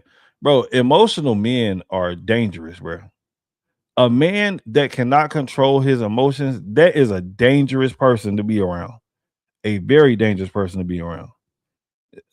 Because, like, whenever a man is like that, like the nigga legitimately don't care about nothing, bro. The nigga is willing to lose it all just because somebody had pushed him, Carmelo Anthony, just because the nigga had a bro, like an emotional man. Nah, man, I'm cool on them. Stay away from me, bro. Hey, and this is another thing too. So I was on another panel, and I was on there talking about the whole Carmelo Anthony situation, and I said, bro, I don't think that Carmelo Anthony's dad was actually in his life like that, because I don't know no young man that actually had a father within his life that would actually react like that. Because if you had a father like you grew up play fighting or something, like it's just certain things that is like instilled in you if you had a father. And then whenever I had watched the body cam footage, just listening to Carmelo Anthony explain himself, he didn't sound like he had a father within his life. He put his hands on me. Like, bro, You don't ever hear men actually talk like that. He put his hands on me, and so then after that, I told him not to. Most men would say, "Hey, listen, man, like you know what I'm saying? Like the dude had pushed me or something like that." But he said that the nigga had sound like Sealy, bro. He put his hands on me. Like, nah, man, come on, man. Men do not talk like that, bro. Yeah. I think that boy was raised by his mother, man. That was definitely some cowardly stuff. Like Yeah. your daddy gonna tell you to go out there and get it. He's not gonna tell you to get no knife, no brass knuckles, no baseball bat, no weapon. You finna go out there and square up, bro. You don't be taking like anybody who had a weapon when I grew up. Those were all cowards, bro. Dudes walking around with knives and brass knuckles and baseball bats, and you a coward, bro. Like that ain't no honorable stuff. I don't understand how that became like this thing. Like, oh, you don't know what would have happened. He would have fought. That's what would have happened. And whatever happens from that happens from that. That's what's supposed to happen. Young men get into fights, and there ain't no real reason why teenagers get into fights, bro. Like we ain't got to overanalyze it. Teenagers get into fights for all kind of dumb reasons.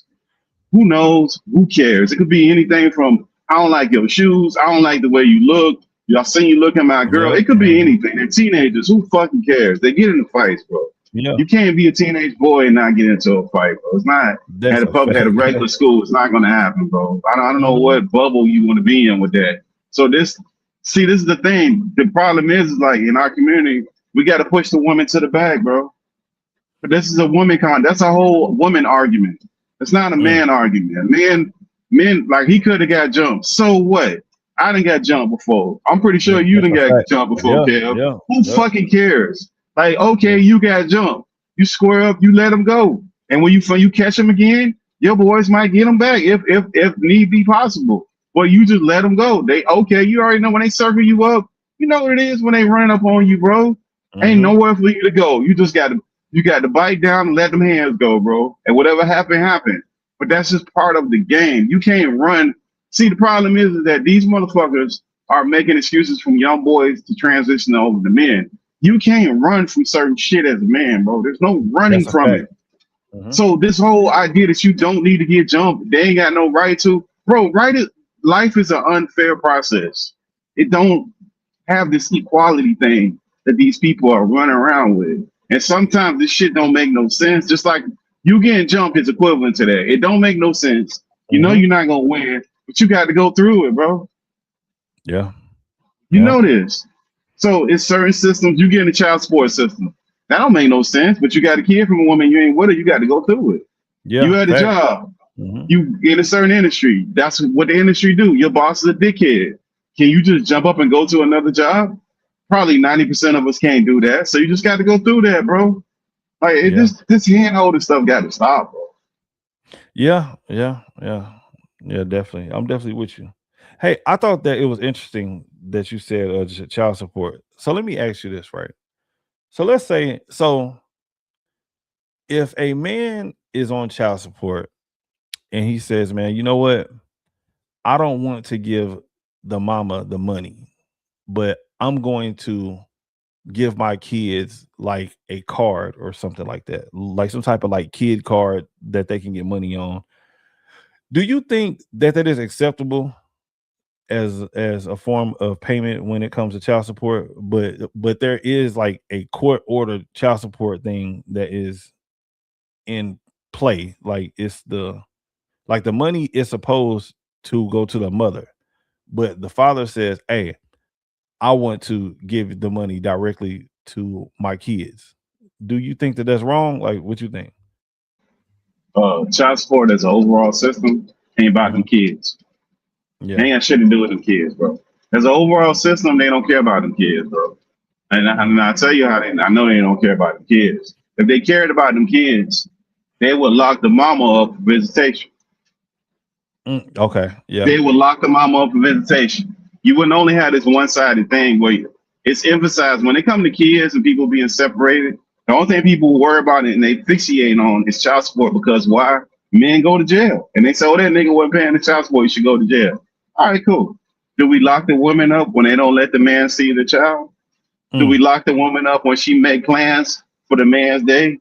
No, so it ain't got shit to do with no kids, bro. That's all the system to generate revenue, to incarcerate people, and to keep that system going, and to keep a certain level of kids a certain kind of way. Because that whole system is just detrimental to kids on a larger scale. Like it's not good for parents. It's not. Yeah.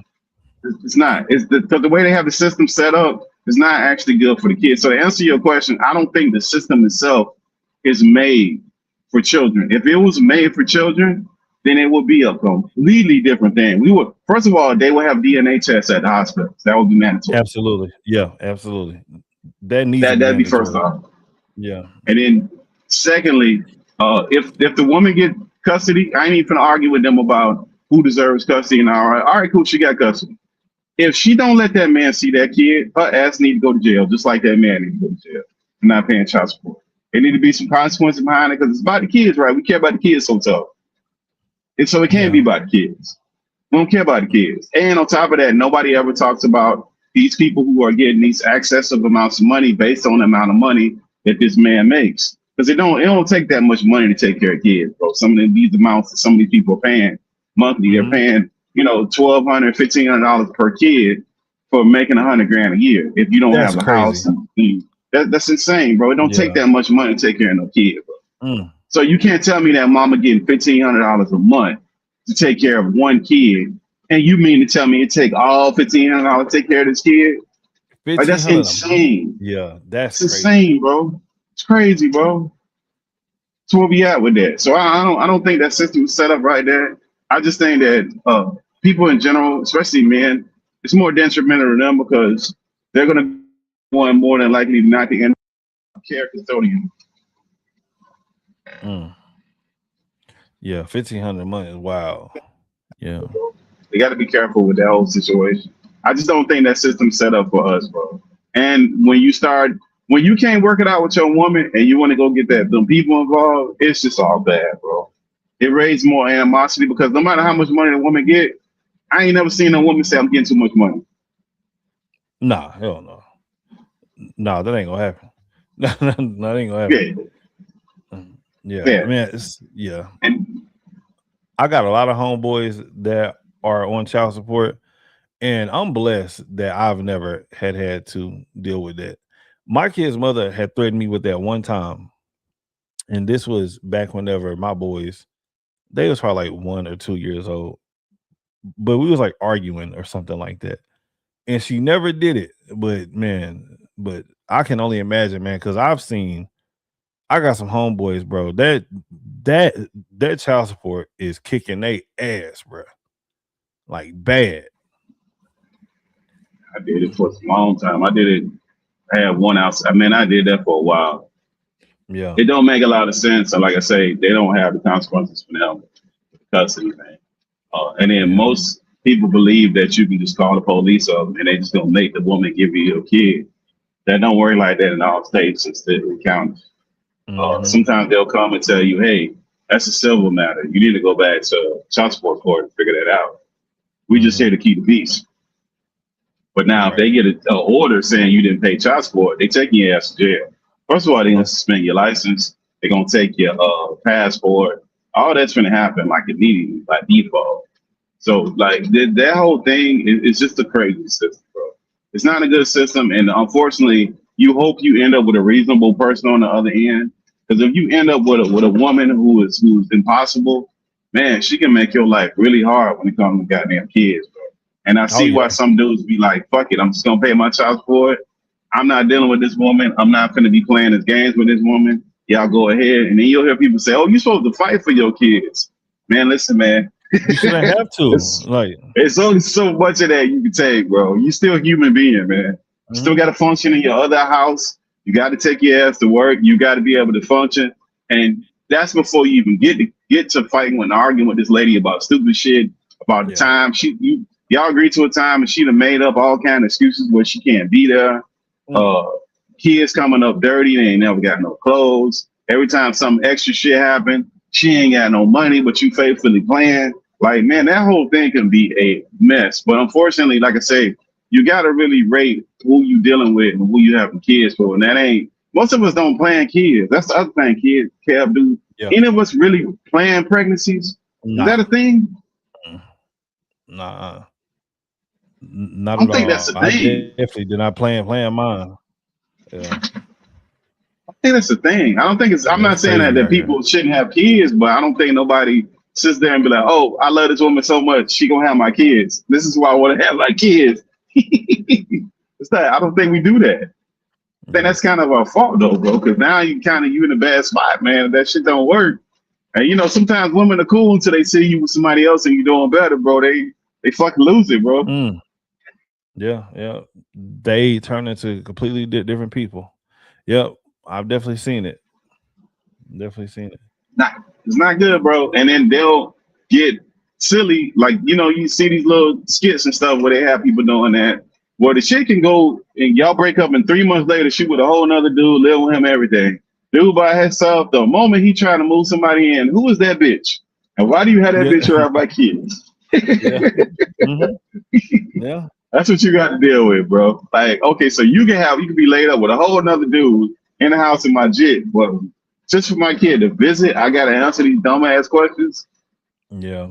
That's what you're dealing with, bro. So I just think that whole system, single parents is stressful for kids. It depends on the parents, and you would hope as parents get older, they get more mature, and they don't do all that petty shit, bro. Because at the end of the day, the kids lose and all that stuff. Nobody is winning out of those little petty arguments and stupid shit. Because them kids don't care about these extra little $40 and $50 you trying to get every week, bro. Like it ain't gonna do no difference with the kids, bro. It's not gonna make it a fit. So you mad because you feel like you should get more money because he got a raise.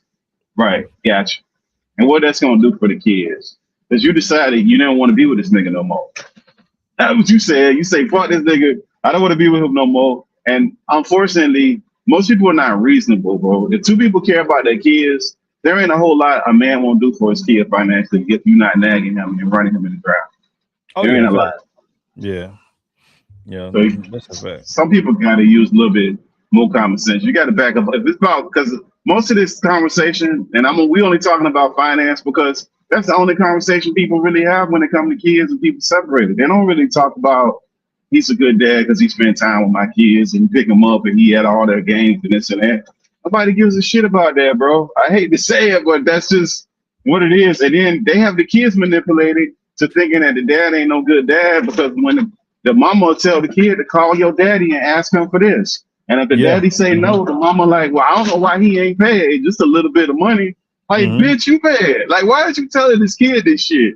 Yeah. So that's the whole thing is money. It's money. It ain't about actually raising kids and coming up with a plan for kids. They done made this whole shit about money. And unfortunately, once you break with somebody, you don't have no control over them, bro. And some people get bitter and they get real crazy with this stuff. Man. Bro, yo, dealing with my you know what? I'm not even gonna talk about my kid's mother, but yeah. I feel you on that, bro. I've seen people turn into somebody that you don't even know anymore once they turn bitter, bro. Like you don't even know who this person is at all anymore. Like damn, what happened to you? Yeah, it's crazy, bro. I done seen dudes do it too. I done seen some dudes that refuse. Like, so this ain't like exclusive to women. I done seen some dudes that be so ridiculous that they won't. They will jump. There's still dudes that jump from job to job, won't pay income tax, so the woman can't get no money from income tax. Like I done seen some dudes do some weird ass shit. Oh yeah. I just think like that whole system. It's for the most part. It's necessary for a certain group of people. There's a certain group of people that they need to be on that shit. But for a larger scale of America, it's got a lot of holes in it. It causes a lot of conflict, bro. It really does.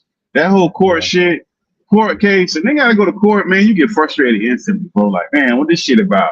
Fuck up, go to court for this bitch. Like, you get instantly, you get hot. Like, fuck up, go to court for. Then when you go to court, you sitting there waiting. They give you a clipboard and ask you, what do you work at? How much money you make? Have you moved? What assets you have? Like, damn, what the fuck? Like, I ain't even got to the courthouse yet. Like, so the whole shit just It rev you up, bro. That whole thing ain't none of that shit good, bro. But I just think that system itself, it's a terrible system. It's like the healthcare system. That child support system is probably number 2 in the world in the United States as a number 1. Number 1 would be healthcare as our detriment as Americans. Number 2, if I had to pick a number 2, it would be child support. The child support produces better kids, better women. It makes our society less safe. It has us less protected. It gets away from nuclear family and makes our communities unsafe. It makes our outlook look great because you're removing attributes that a man could do just because of money. That's what you're doing, and you're basing everything on money. Because at some point, it's never enough. Mm-hmm. It ain't never enough for most people. I never most people they just never satisfied. Fortunately, yeah. Because then most of the time you know what you see too, Kev. When you get 2 people that separate, there's always one dumbass. It's either the man's a dumbass or the woman's a dumbass. It's rare that you see both people level-headed, where they're like, all right, we just gonna figure this out. That might be cool initially until one of them get somebody else and get into a serious relationship and they can't go sneak over there in the middle of the night. Now everything changed. Mm-hmm. Yeah. So I don't know, bro. People do what people do, bro. It's just that system is healthcare is another crazy system because like you're talking about the ALS and Parkinson's and all them diseases, bro. Mm-hmm. I just don't get it, bro. I don't get it. Nobody can make me understand how we still got these diseases going on, and we got genome mapping, we got AI, we got peptides. Like we got so much research and so much stuff they know. So they figured out that visceral fat and sugar is bad for all those neurological diseases. Oh, really? So sugar is because it makes you have visceral fat. And when you have visceral fat, that's fat in your mid area around your heart and all your bad spots. That's all that visceral fat, and it clogs up your arteries. So they figured that out. But think about it, Kev. If you look at most Americans in America, and if you look at the Black community, man, I think it's like 60% of Black Americans are overweight. Oh yeah, mm-hmm. Over 60%. Yeah, that's a fact. Like if I'm included. You going to BMI, it's worse, bro. Yeah. But a lot of it is diet. It's our ethnic diet that we used to, stuff we love. And most of it loaded in salt food, and sugar. Salt and sugar, bro. Yeah. Salt and sugar. And it's getting worse. Because they done made that soul food crap a delicacy. So they done fucked all that up. Mm-hmm. Yeah. Hey, Kev, do y'all got soul food restaurants in Oklahoma, bro? That's what I need. See, do they have that in Oklahoma, bro? Where it's really throwing down? Yeah, nigga, we got soul food restaurants. They good too, though. No. They good. Some places don't have no good. Some places don't. They're not good for that. Like, the South got good ribs, bro. The West Coast don't have no good. Y'all don't have ribs like that over there, bro. It ain't y'all ain't hearing no nothing over there like that. Yeah. That's why I asked you the soul food, because everybody can't do that, bro. Yeah, that's a fact, bro. There is this one spot out here. It's inside of one of these damn malls out here, bro. That food's so good. It's called what's it called? It's called Spunky Soul Food, bro. If you ever come to OKC, bro, you have to try Spunky Soul Food, bro. Stupid. That's fire. the name. That's the name. What y'all know? What do y'all know for over there? So in Oklahoma, if we talking food, Oklahoma is known for chicken fried steak and fried onion burgers. Those are like the two main things. Hold on. Did you say chicken fried steak? Yeah. Yeah. Chicken fried steak. What is that, bro? It does sound funny though, right? But Pittsburgh, listen, look. I can't even lie to you, bro. I don't even know what the fuck it is. It's good though. It's definitely good though. Yeah. It's definitely good though. Like, and then they put gravy on it. Is it a sandwich? Is it a sandwich or is it some entree? Like it is an entree. Like, so it is like a deep fried patty or whatever that they put like gravy over. Like, and this usually goes over like some mashed potatoes or some type of like rice or something like that. Like, so it's like a smothered dish thing. You know what I mean? It's good though. It's definitely good though. That's right. That sound good, bro. Yeah. Sound that might be fire. Yeah.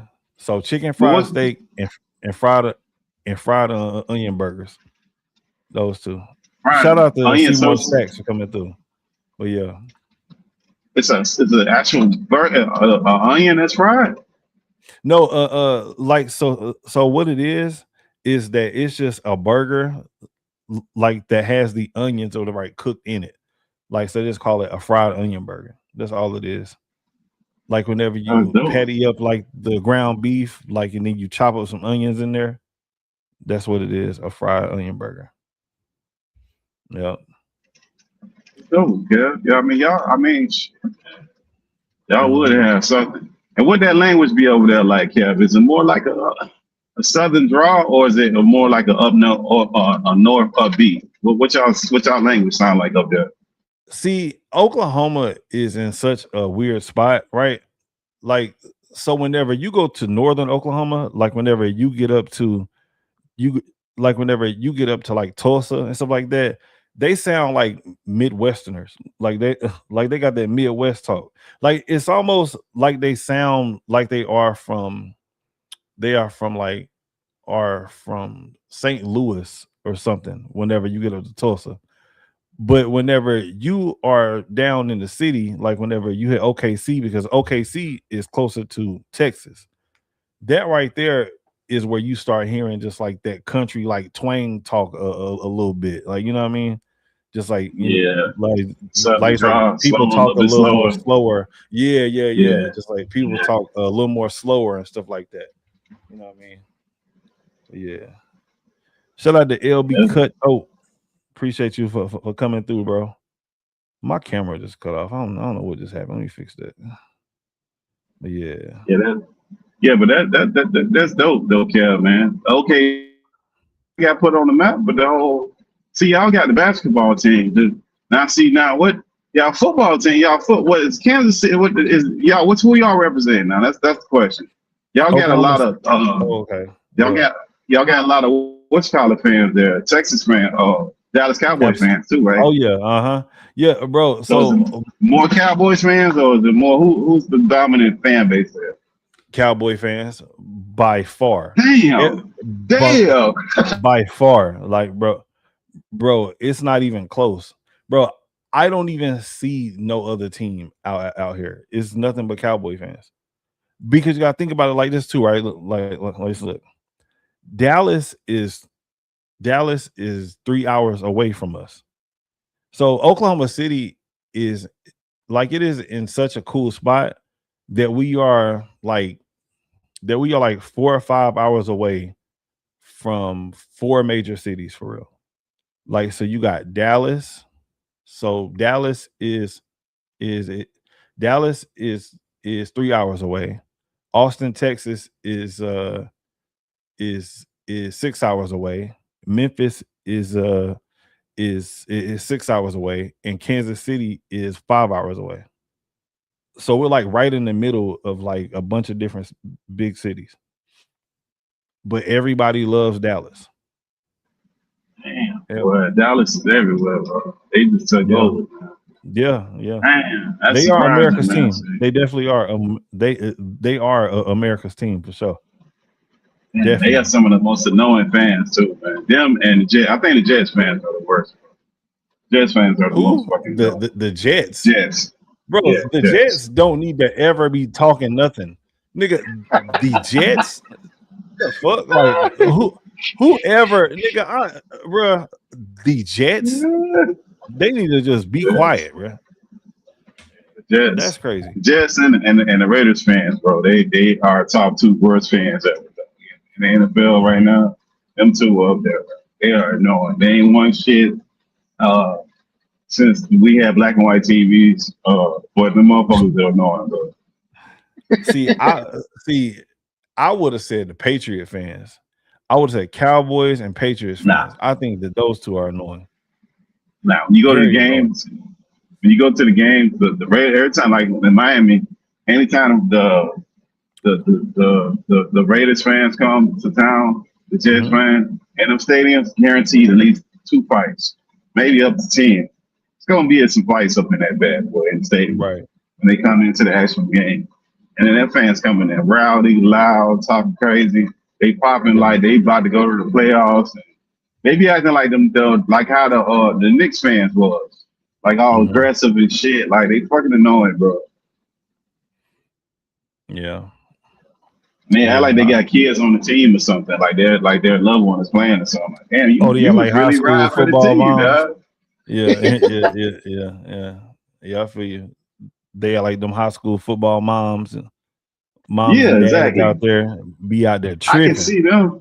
Now I Yeah. can see if your kid was in the game. All right, I got you, dog. I get it. You invested.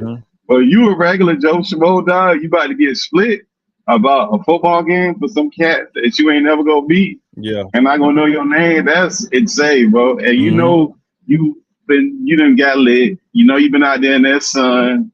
Like, bro, calm down, man. Calm down. Yeah. And don't have That's a your woman fact. out there talking crazy to people, bro. That I don't get, bro. I don't understand dudes who take their women to events and then their women's get lit and they be talking crazy to dudes and putting their hands on them and all other kind of stuff. Like, bro, Yeah, I don't control your understand woman, that, bro. man. Bro, women should never don't put your hands on any man, bro. I think that's No. bad. That's a bad idea. Cause some dudes out here they really don't give a fuck about you being a woman at all. Nigga, like not even a little bit. Nigga gonna beat your ass just like you are a grown man, bro. Like, yeah, that's a bad idea.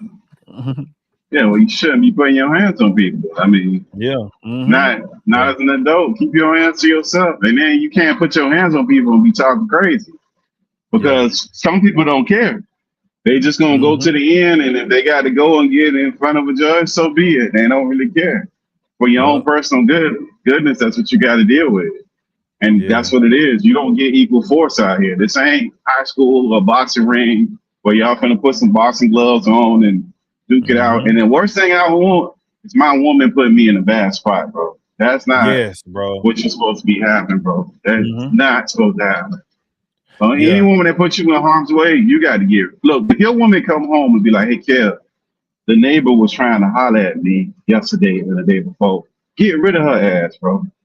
Get rid of that bitch expeditiously. Nah, hold up, nigga. Hold up, nigga. Get rid of her ass, dog. Like, so you don't want to know? So you don't want to know? Yeah, let me ask you something. If your woman is above a 7, you think only the nigga across the street hollered at her? Why she ain't tell you about the nigga at the gas station? That's a fact. The nigga in public? Like, bro, what you doing right now? Like, bitches know they know what they be doing. Like, bitches like that know what they doing, bro. That is a sneaky bitch, bro. Like, women get hollered at all day, every day, bro. The idea that your woman, if your woman ain't getting hollered at, I don't know what you got going on with these dudes who don't.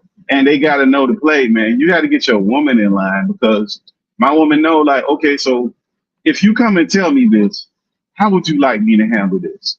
Because all I know is violence after a couple words, bro. Yeah. We're not finna have no meeting of the minds behind certain shit, bro. It's not gonna happen. So, don't tell me that. I feel you on that. Like, we're not about to have no long, drawn out discussion about why you shouldn't do this. Yeah, I feel you. So why you bringing me this? Unless you want me to go to jail or hell or dead, why you bring? And you already told the nigga no. I would assume, I hope you told the nigga no. If you did let me know, why the fuck are you telling me this? It don't make sense. It just don't.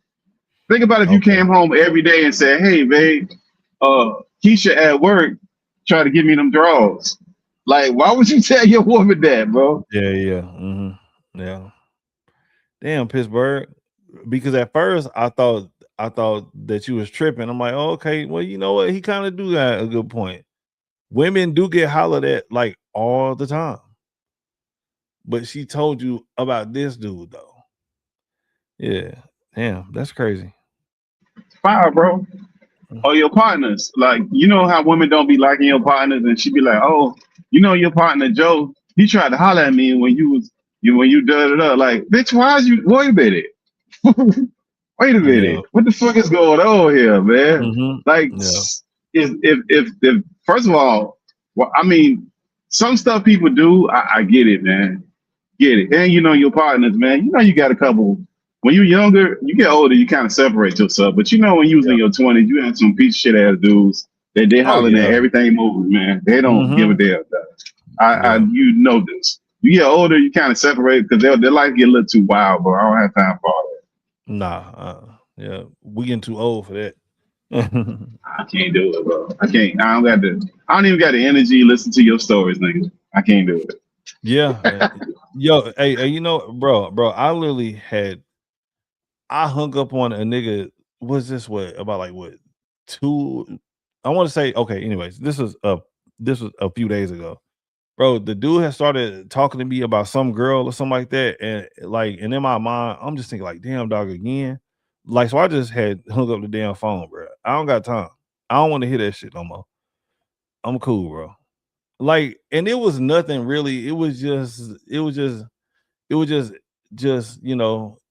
him talking about his wild sexcapades. Like, my nigga, like I've been hearing these stories for 10, 15 years, my nigga. Like, I don't want to hear that shit no more. I'm cool. Like, I'm done, bro. I'm done with it. Man, not only that, I don't want to talk to no weak ass dude that woman run everything. You get out here and you be loud as I don't know what, but I know your woman ran you, dog. I can't deal with no dude like that. That shit is irritating, dog. If I come over your house and your woman is loud talking to you and going off and distracting you like you a little kid, I'm out, dog. You have at it, Cussing homie. you out and shit, nigga. Yeah, I'm going, dog. I'm probably not talking to your ass no more, nigga. I can't even look at you straight no more, nigga. You need to get you squat when you pee, dog. I can't fuck with you, dog. This That's the a fact that your problem. woman embarrassed you like that, dog. Your woman felt the need to do that kind of goofy shit. Nah, bro, I can't do it, dog. Yeah, can't do it, dog. Even men that are willing to put up with disrespectful ass women like that, man, ain't no way in hell, bro, dude. No, bro, disrespectful women like that, nah, bro, I can't. I can't, bro. She be telling you to shut up and shit like that. Clean this up, bitch. Like, oh hell no. Hold on, guys. That's insane. Yo, I had a homeboy. He was a boxer too. His wife used to whoop his ass, bro. I'm talking Get the fuck out of here, bro. I swear, nigga, I'm talking put hands and feet on him, bro. And he just would not do nothing to her. Like, and I'm not saying or whatever that I'm not saying that he actually should have, but like he would just take it, and she would be over there like punching him all in his like chest and face and all type of shit. Just wow, because she get mad at him, bro. She used to be just like beating him up. The nigga would show up to work sometimes, bro. The nigga I be black, like, but you be thinking, you know what I'm saying, or whatever, that he was like sparring or something. No, the nigga wasn't even boxing. The nigga was just at home getting fucking beat up. I swear to God, bro, this nigga would be getting his ass kicked. Nigga, that nigga was a punching bag. Yeah, bro. The nigga he was just at home getting beat on. Just getting beat on. I felt sorry for him, kind of sort of, but I was like, well, shit, you know what? If you like it, I love it. That nigga signed up for it, bro. Another one is I can't understand niggas who their woman tell them they got to get off the game, bro. Like, what? Like, you paid your money for that game, bro. Fuck is that, bro? What kind of shit is that, bro? I don't get it. None of that makes any sense to me. I don't understand any of that, bro. Yeah, that's a fact. Shout out to NYU Outcast. NYU Outcast said something wrong with so-called men like that. I 100% agree, bro. We need to do a man show or something, bro. Because a lot of these dudes out here be acting like bitches, man. I don't know what be going on with them. Niggas is broke. Niggas out here whining and just complaining. Men just aren't men anymore. Like, they just aren't. I don't know what's going on with them. You know, niggas do not have no type of ambition. Niggas just, driving around like inside of their girlfriend car all day. Meanwhile, these niggas don't got no job. You know what I mean? It's just a bunch of shit that just be going on, and I can't do it. Or even some of the dudes I know that get good ass jobs, bro. That woman run them. Niggas, women run them, bro. The woman pick the vacation, the woman go pick the car for the nigga. The woman do everything. Like he don't have no say so with nothing. He just come back, go to work, come That nigga home. just show up, like, bro. That nigga's an employee, bro. That nigga an employee, bro. Like, yeah, baby, I couldn't make it to overtime. He let me get the overtime this week, baby. Shut up, bitch.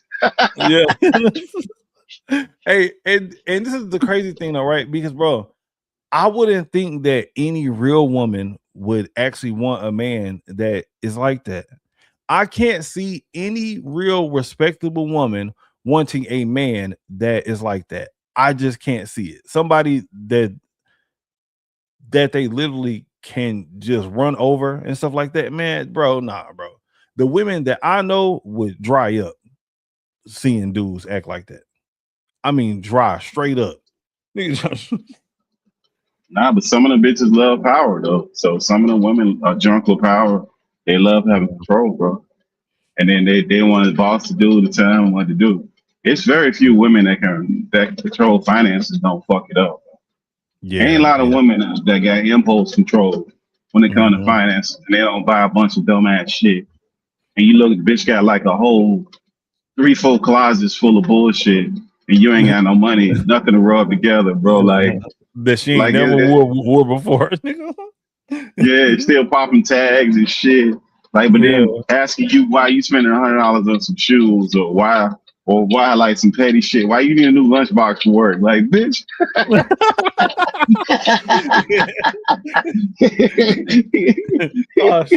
Why you need a new lunchbox for work? The bitch, no, ask me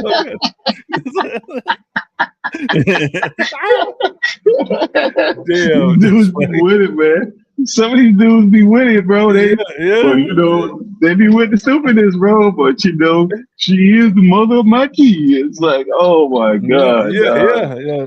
Look at you, dumb, bro. You dumb, bro. You know, you might as well go get you 2 houses and get it out of here. Stupid ass dude. But I love her though, nigga. What the fuck, nigga? There ain't that much love in the world, dog.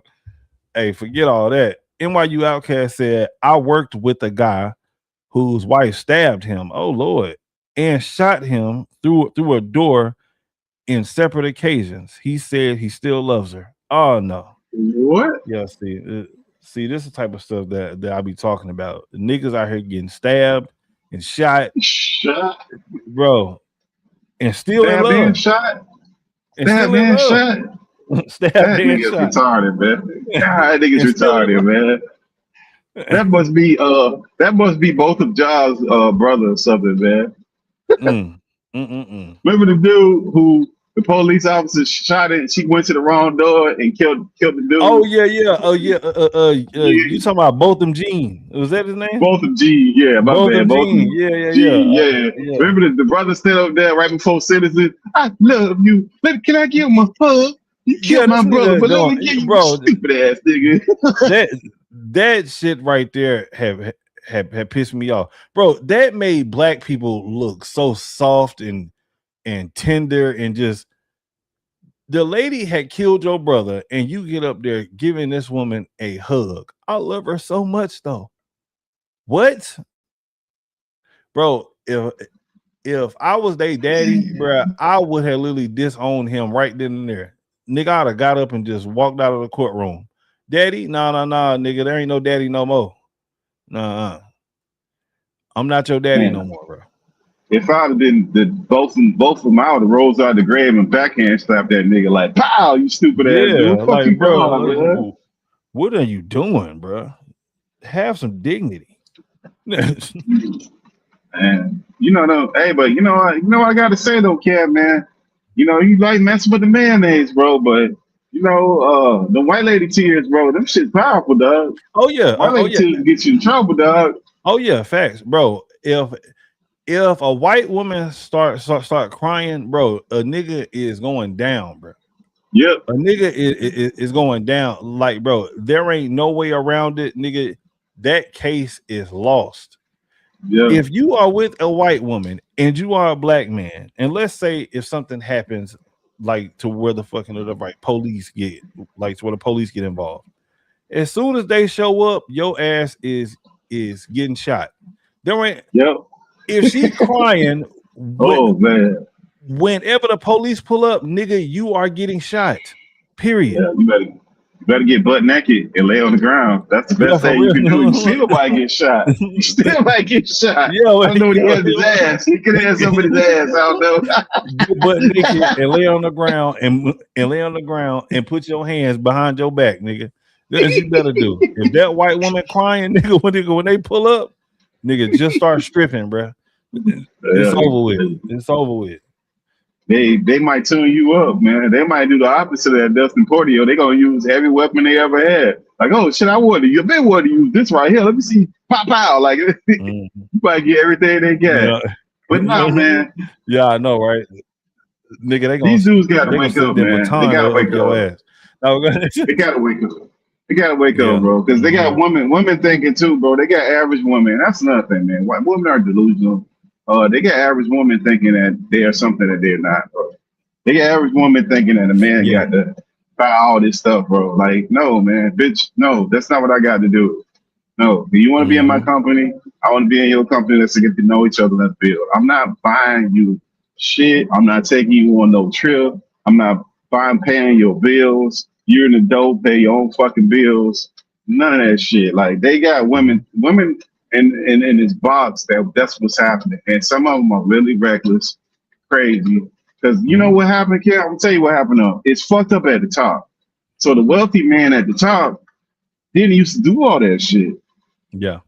So if the wealthy man is doing that, then he fucked it up for everybody up under him. That's the problem. Yeah. Because remember, chicks used to go to the hotel room to the athletes and go hang out there all that hotels where they knew the athletes would be at and try to sneak into the rooms and do all that stuff. And dudes ain't gave no money. Now you got the athletes paying these regular ass chicks, and they done messed up the whole game with it. Yeah, that's crazy. What's up, Deuce? Deuce in the building. What up, blood? Oh my dog, Deuce, man. What's up, Deuce? What's up with y'all, man? What's popping? What y'all on? I seen the link, just hopped on here with y'all. I'm bored as shit at the house.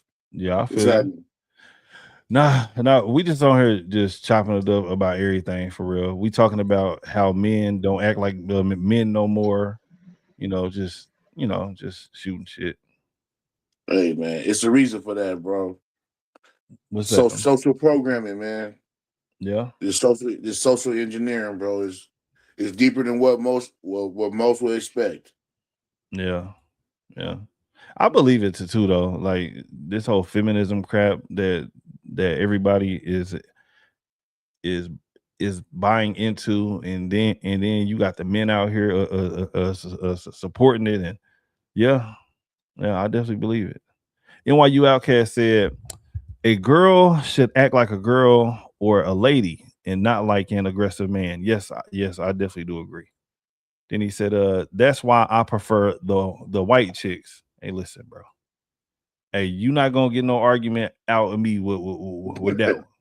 You know what I'm saying? I got something for you, NYU Outcast. I got something. Can you tap that white girl for me? Can you tap that white girl for me? Nice. Yeah, man. This white girl stuff, man. Hey, dudes, did you hear that story about Mitch McConnell? They say he out of there, dog. That's the rumor. So they just keeping it quiet. Man, he should have been out of there, man. This nigga having factory resets in front of the whole world. That nigga had factory resets. Control Alt Deleting and shit at the damn.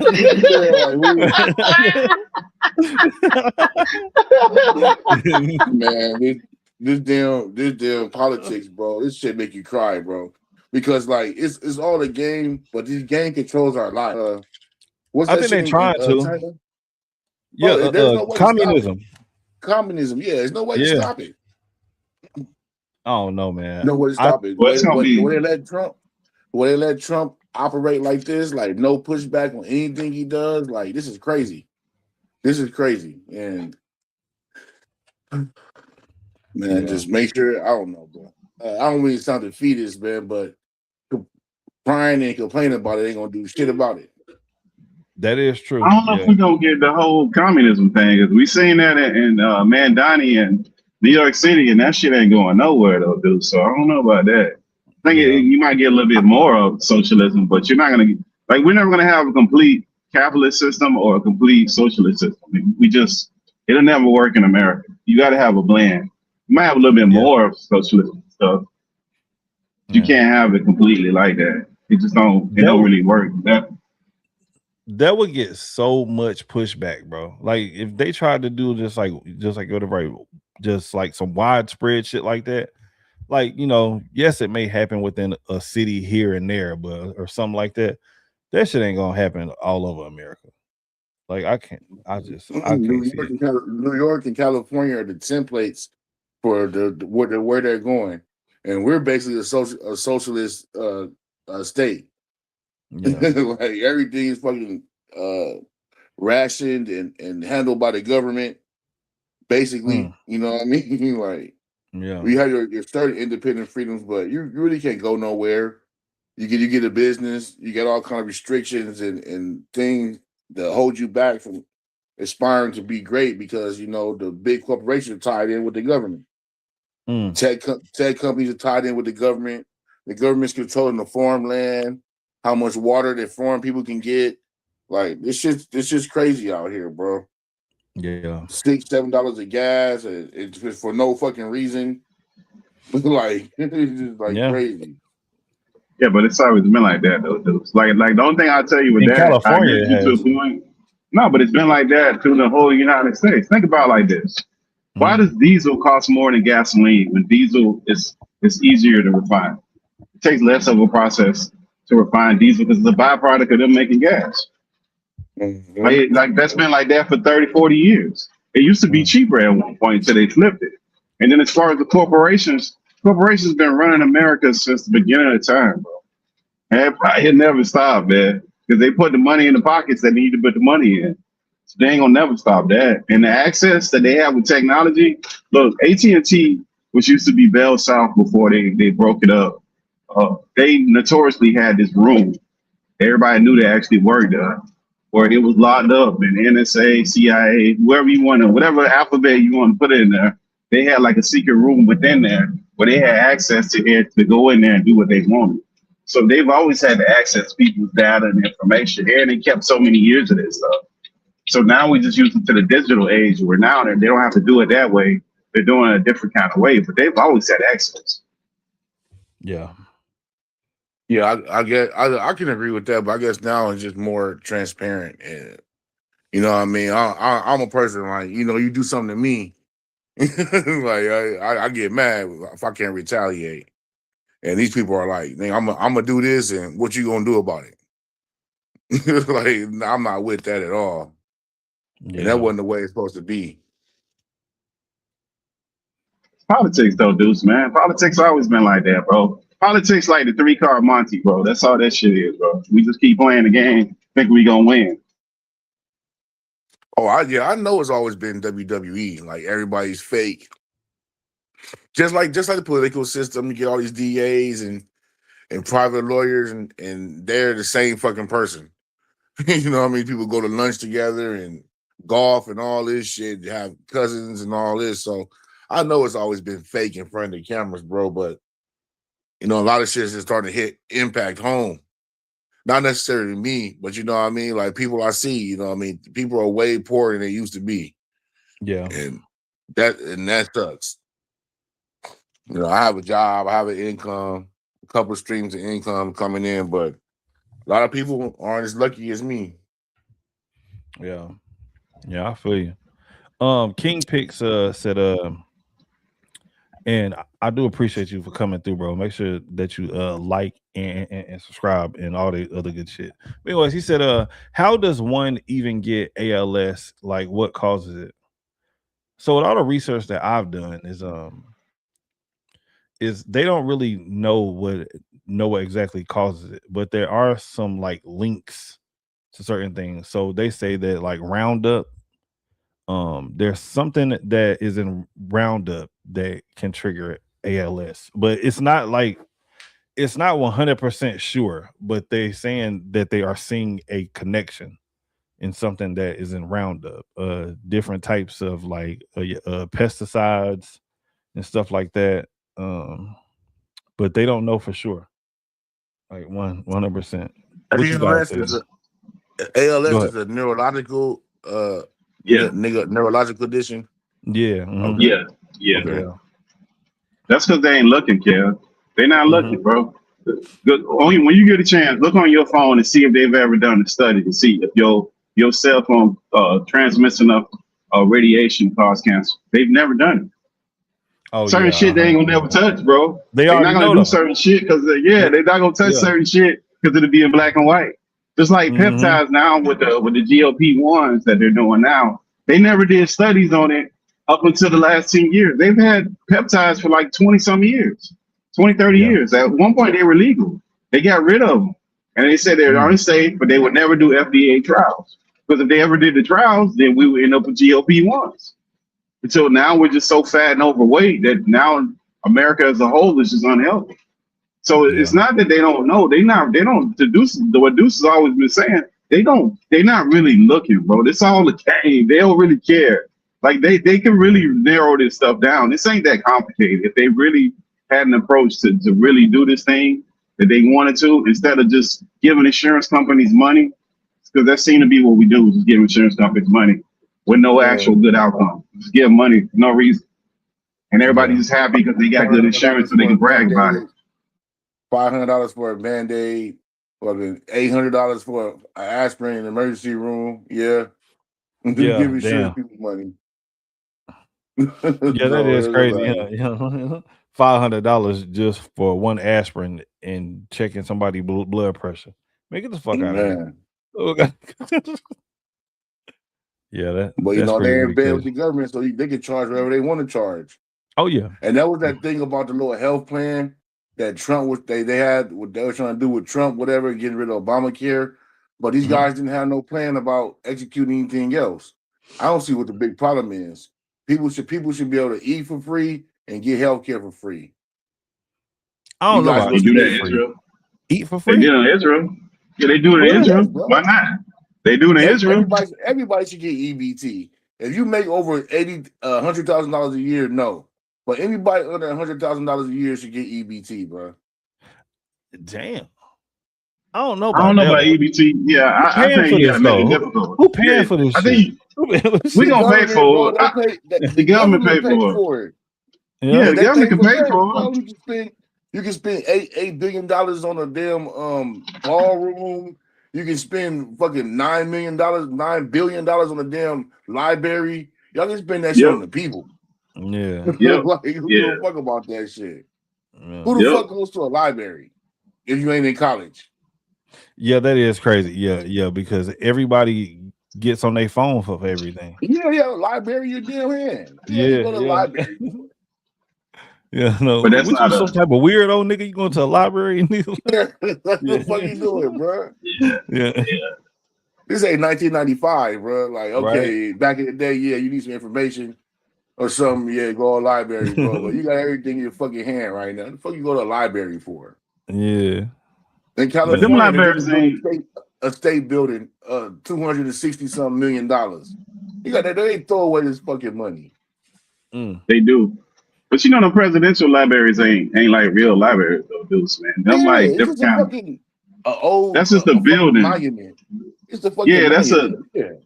That's just the building with a bunch of shit that got to do with that president. That's it. And the problem with it is that once they build it, first of all, it don't cost the president, ex-president, no money. They fundraise all this shit privately. Then the government, once it's built, maintenances it. It becomes a bill for the government to keep that shit up. They spend over $100 million a year with all these different presidential libraries. If you add it up, you look it up. Over $100 million maintenance in all these different presidential libraries, which is just a bunch of bullshit in them. Ronald Reagan's got like 2 different planes in his fucking presidential library. So like, it's just a bunch of bullshit for people's ego. That's all it is. It ain't got shit to do with nobody. Yeah. Talk about what we can and can't afford. We can afford a lot of shit. You gotta start doing shit for the people. Like, hell no. People should eat and people should have health care for free. if you're under this certain amount of certain amount of income. Yeah. That They actually should. don't sound bad do because believe at that. first I was like, man, I don't know about that one. Because I would think so if there is free healthcare, nigga, do you know how hard it would be to just get a regular checkup, nigga? Everybody's going to the damn doctor. No, they won't. No, they won't. People don't No, go they to the doctor won't. like They that, won't. bro. They don't want to do it now. Yeah, They're not gonna make it happen. yeah. They ain't gonna make it. Shit, you can go to the clinic right now if you want to for the free. Motherfuckers ain't going over there. Yeah. You get an If you want to abortion. go, yeah, Nigga, you they can giving out. you get your teeth fixed. If you got to go to dental, get dental work, go to the community health center. They'll pull your teeth. They give you a root canal. Motherfucker ain't going over there. No, they ain't doing that. Hell no. Only people go to the hospital and doctors is old people. Every time I go to the doctor, there's nothing but old people in there. Yeah. Let's keep it 100. Yeah, and guess what? If that's the case, America need to invest more money in training people and putting the infrastructure of having STEM programs for kids that directly go out of high school straight into these college programs and go fuck with the college. That's another problem. They got to go to the college and say, hey, look, we tired of y'all bullshit ass programs. Y'all got to actually have some programs where these kids get out and they can be real fucking doctors. Now, no piece of paper or some bullshit that you just randomly decided that you're going to charge a motherfucker $40,000 and just hope that somebody just believes this. No, this is the criteria.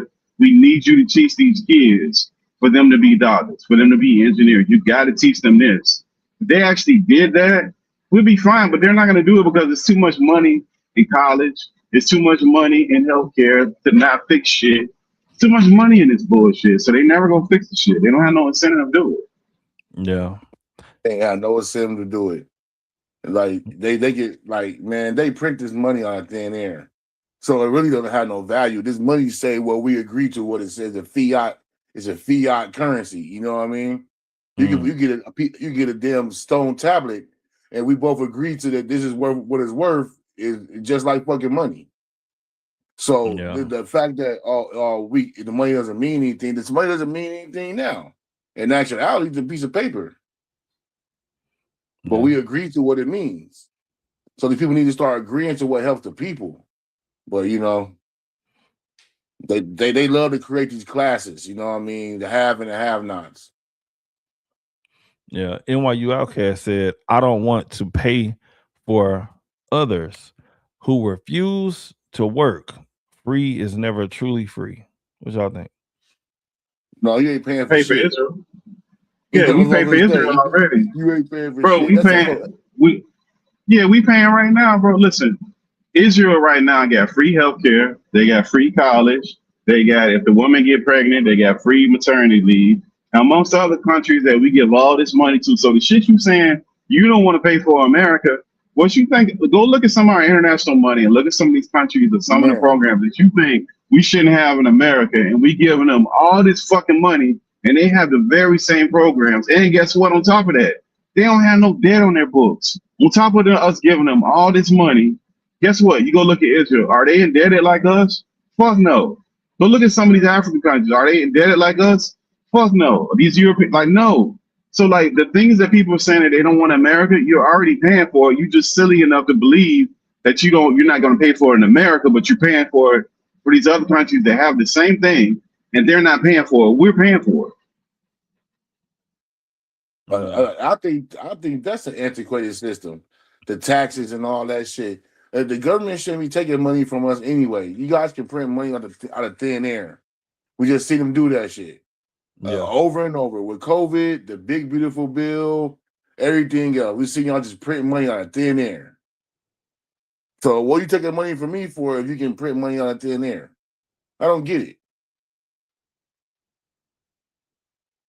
I don't know. Maybe because if they print too much money, so y'all don't think that like the value, the value it doesn't have any value now. The value is it's got value. It's got value because of the tax system. See, if they don't have the tax system, they don't see the tax. Look, they can guarantee, the American government can guarantee they're going to get X amount of dollars every year based on the tax system. That's guaranteed money, no matter what, corporate or regular tax. They guaranteeing that money. So that's what's backing up the money. It's not gold. It's not anything else. They know that every year they're going to get this money from the tax system. And they also know that the American citizen, the average American citizen, if they get a letter from the IRS, they're not fighting with the IRS. You ain't got no money for no accountant. You ain't got no money for no attorney. You're going to say, how much do I pay, nigga, and how long do I got to pay this shit? Like, you ain't Warren Buffett. Yeah. Like, them cats going to fight with them. So when they send you that letter, it's a fleece job. So it's like it's a piggy bank. I could just keep fleecing an American person over and over again, bro. And I keep getting this money, and I'm guaranteed I'm Gucci. Without that, they literally have nothing. If they ain't got the taxes, what money do we generate? We can't do tariffs. We ain't got no taxes. Where we getting money from? We got no steady supply of money. Thin air, bro. I'm telling you, they print that money out of thin air, and that's why taxes is an antiquated system. Because like back then when funds were limited and everything else, yeah, you need to kick in and make shit better. But now you can do whatever you want to fucking do. If you're the government, You still gotta have a base though. You gotta have revenue though. That's the problem. Like that's the only thing that generates revenue. Everything else is a tax, is a burden, where it's just money going out. That's the only thing that's got money coming in. Taxes. You don't have nothing else in the government making money coming in to the actual coffers of the government. Like the government, how else is the government gonna make money? There's no way. I don't know. No, I'm not a financial expert. But to me, it just I don't know. Like I remember when COVID. I remember in COVID, everybody had money. Everybody had thousands. Everybody like the money didn't devalue then. When everybody had money, niggas that had them damn loans. What was that shit called? Them PPP loans. Yeah, that's what I'm saying. When everybody had money, that little 6-8 months when everybody was having fun and buying oxtails and gold and shit, sushi and all type of shit. Yeah, going you know what I mean? Eating that red lobster all the time, nigga. Going to Caribbean trips, buying boiling crab. Man, they got rid of most of the red lobsters down here, man. He's mad about that. You gotta go to special places to get them biscuits, man. Yeah. And like to me, the money didn't value then.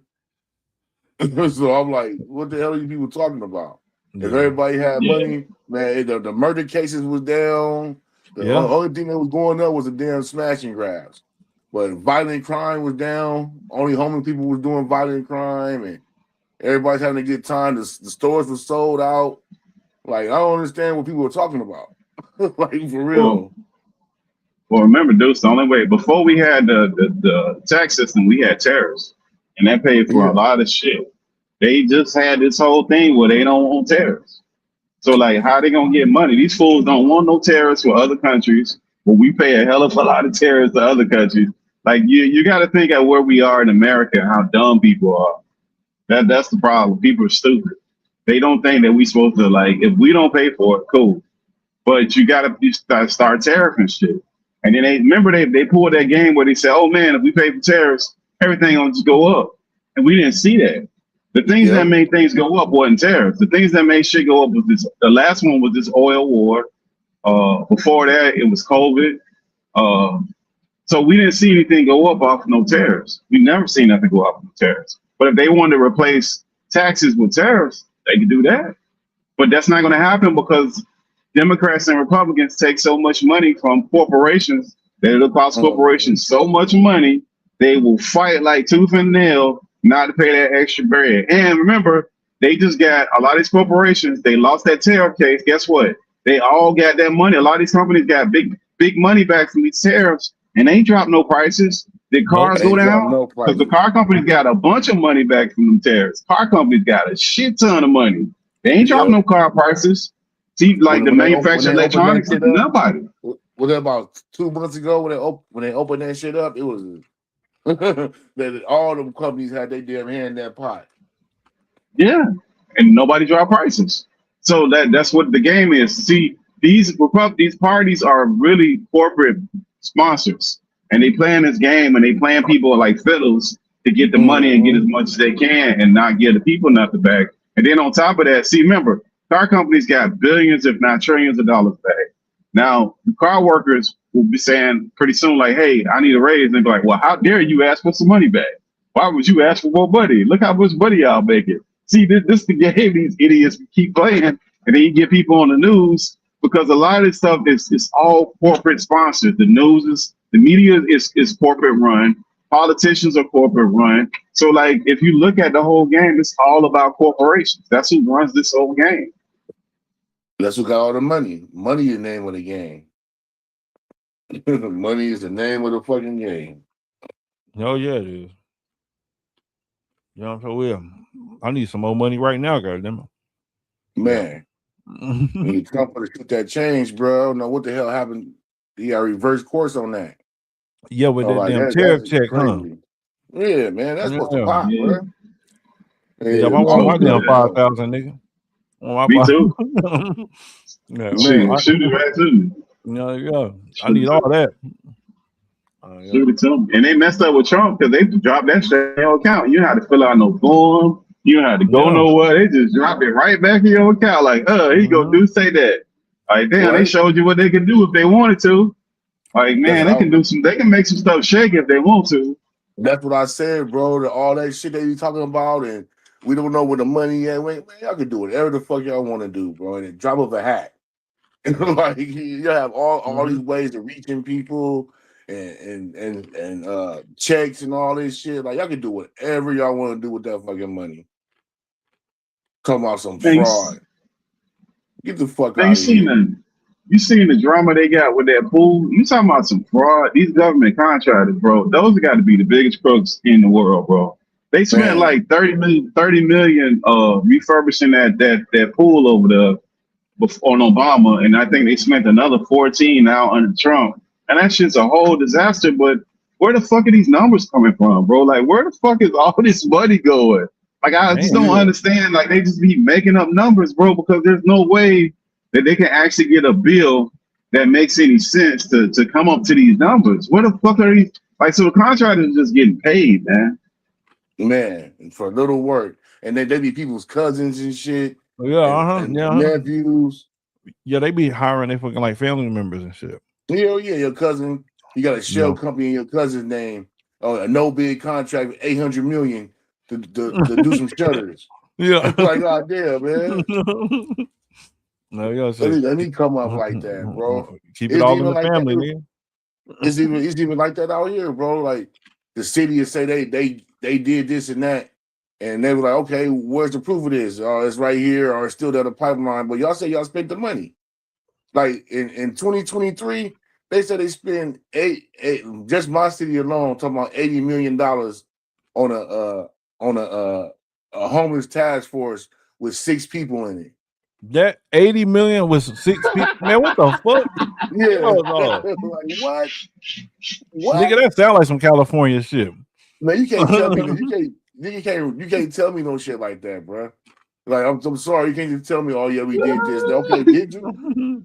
$80 million with 6 people on. $80 million, bro. Talking about homeless shit. Like, man, all these people fucking making all these NGOs making all this money, the government giving them this shit. Yeah, they're making all this money the government get, and niggas making $900,000 a year to do emails and shit. Yeah, that's how you get the learning center. What was it? The learning? The Learning Center. The Learning Center. That's how you get that shit, dog. That kind of shit right there. And them nonprofits. Remember, Chicago got a shit on the nonprofits, bro. So if you look at Chicago and they start talking about their outreach, they give all their money to nonprofits and they're supposed to distribute to the people. And you know the motherfuckers just get that money and shove that shit in their pocket, do like a picnic, maybe give away some backpacks. Everybody that bitch counting up cash. Ain't nobody like they distribute the money. It's just a couple motherfuckers is getting it. Like that's the catch. The government is giving out money. It's just that it's so much fraud. Remember, well, your boy Elon was on it for a minute. So that nigga started getting too close. Next thing you know, he got an eye jammy. He got beat up at the White House. Him and Trump fell out. They like, whoa, wait a minute. You trying to fuck up what we got going on. Get the fuck out of here with that shit. Like, that nigga ain't finna get close to that shit. You ain't getting that close, bro. Like, nah, man. I forgot that he got jacked up inside of the White House. Not our fraud. Yeah. Elon coming there bright-eyed, bushy tail, like, I'm finding everybody fraud. No, they ain't the objective, bro. You gotta go home. You got a black eye all of a sudden and shit. Yeah, bro. Like, nigga, what the fuck happened to your eye, nigga? Yeah, you got to a fade. That nigga had a big one too, out of bro. here. Yeah, he did. He still didn't give us a good enough explanation too for that shit. What No, happened it's to that your, black He said he your playing eye? with his son. Oh That's yeah, that that's secret right. society shit.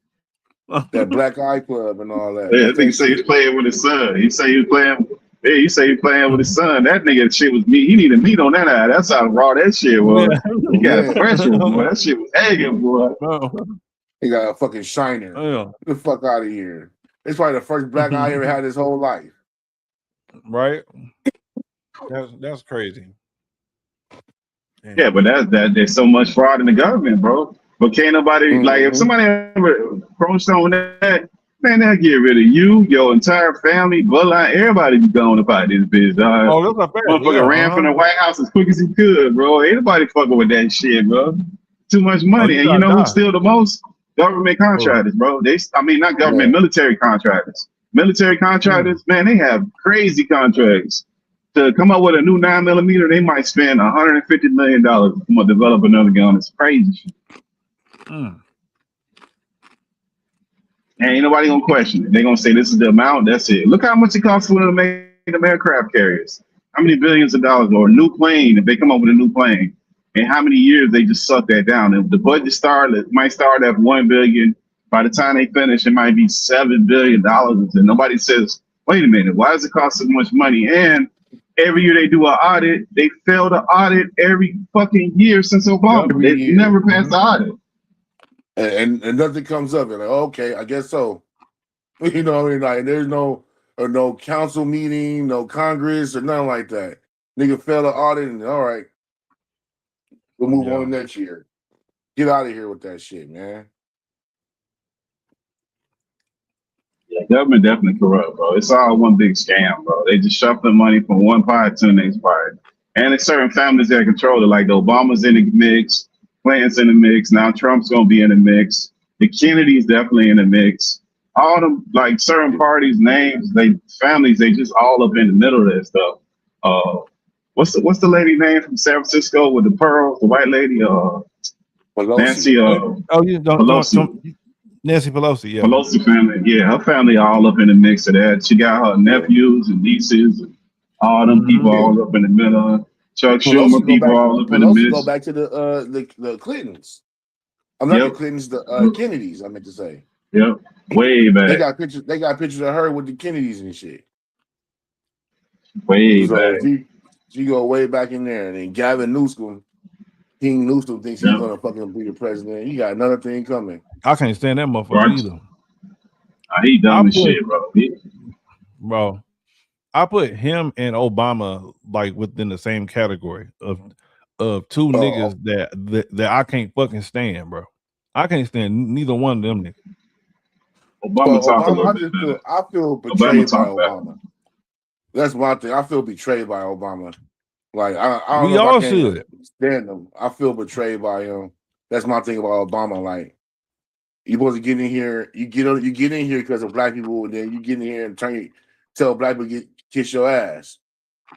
Like, get in here and play the game. Like, you don't get in here and play ball like that. Yeah, bro. And that's easy for me to say, but you want to change some shit, bro. You the man to change it. Yeah, facts. Bro, Obama had sat in office for 8 years, bro. This nigga had avoided every black issue that there ever was known to mankind, bro. This nigga did not say shit about black folks at all. Nah, he did one time. Forgot about black people. Remember that time that nigga got beat up? Remember that nigga got beat up on the step by the police, and he had that nigga go have a beer with a cop that whooped his ass, and they had to do a press conference talking about, they talked about it. Like, what kind of fucking weirdo shit is this, bro? This motherfucker kicked his ass at his house. No, the professor, Henry Gates or whatever the fuck his name is. He kicked his ass at his house, thinking he ain't lived there or some shit. The cop kicked his ass, and he brought him to the White House to have a beer, and he's bragging like, oh, they talked about it, and it's all like, what the like, bro, that nigga, I don't know, bro. Like, he just showed like how black people are weak when they get in these offices and they don't really have no backbone, and people be making excuses for the shit they do, bro. They don't have no fucking backbone. Man, Obama ain't shit, bro. Then that nigga Got in ain't there and shit, play bro. ball. He got in there and play ball. Like I always say, symbolism and all that shit. Yeah, give that shit to Barry O. But when it come down to real shit, nah, bro. But the nice, well-spoken man and all that shit, yeah, black man try to be like that. But when it come down to like the tangibles and the schematics, nah, bro, fuck that. Obama should have went in there, especially on his second term. He should have went in there making moves and shaking shit. Oh yeah, facts. And you know what Yeah. I mean? I won't put that reparations burden on him. You know, I mean, his ass probably don't know about reparations. He ain't really black like that. So put that burden on him is crazy. But the bullshit they were going on about, the Big Brother Club and all this shit, that shit ain't nothing but feelings, bro. We need this later for feelings and symbolism, man. I swear to God, I hate symbolism. Give me that shit later, man. I need tangibles. Fuck symbolism. Fuck taking a Remember, picture. dude.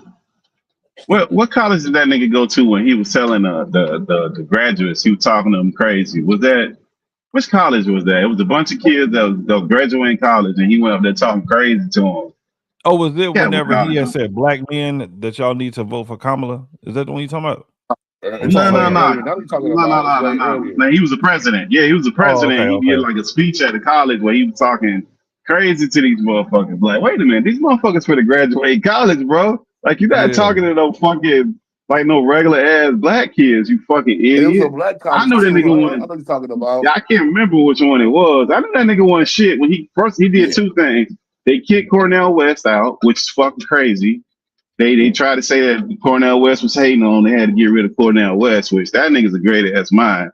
If you disagree with him, you just ostracize yourself from him. It's crazy. And then second, I knew that nigga wasn't shit. I started looking at him crazy when he got rid of his pastor, bro.